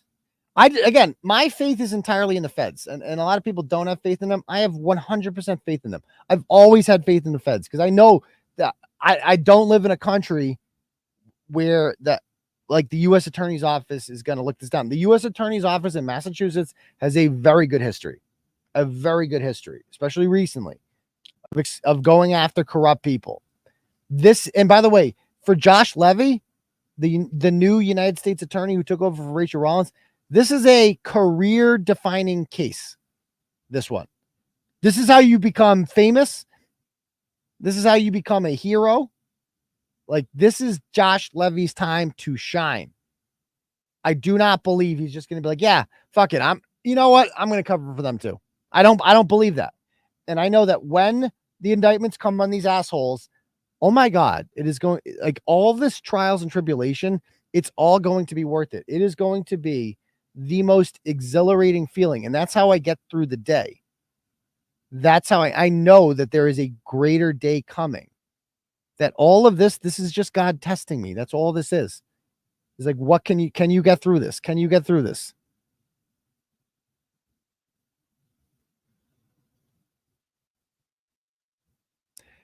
Do I think Higgins was involved? I don't know.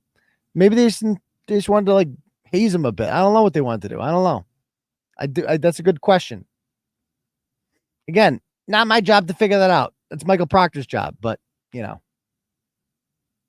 I trust the feds. Yeah, they got rid of Rachel Rollins, man. Josh Levy basically told Rachel Rollins a million times, no, you can't accept those Celtics tickets. No, you can't do that. You can't do that. And she did it anyway. I have full 1000% faith that I am not going to see a trial because the feds will jump in. And when that happens, they cannot prosecute me anymore because the witnesses will be criminals. I will not. I have the full faith that I am never going to stand trial. I would be happy to. I would love to prove. Although I'm like this the same way I felt about Can't Read, that 1% chance. You know what I mean? That 1% chance that you don't want to deal with. But like I was a teacher, man. I can explain things well. I'm going. If it ever came, push come to shove, I would take the stand. I'm not pleading the fifth. Fuck no.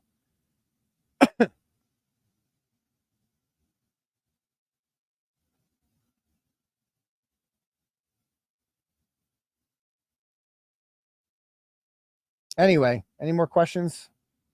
Any turtle chats? A couple turtle chats to read here. Nancy sends $25 for your no trespassing signs. Yeah, I'm going to get one of those. Does that count for delivery guys too? I don't know. Sarah sends $50. Says Karen Reed is a G. Everything will work out for all you guys. Thank you very much, Sarah. I appreciate that. I feel the same way. And Nancy sends another 20 for a no trespassing sign. Thank you very much, Nancy. Appreciate that. Any cash apps here? I think we'll go with the cash app. Okay, cool. All right. If no one's it, you guys to find that Ford Edge yet or nah? Yeah, nah. All right, guys. Well, I'm gonna call it an evening. Thank you guys for joining me. Interesting show. Never had it, you know. That was wild, huh? That was wild. And we'll see you guys for Turtle Club Thursday night. And we will see you guys for the regular live show on Saturday. All right. Peace, Turtle Riders.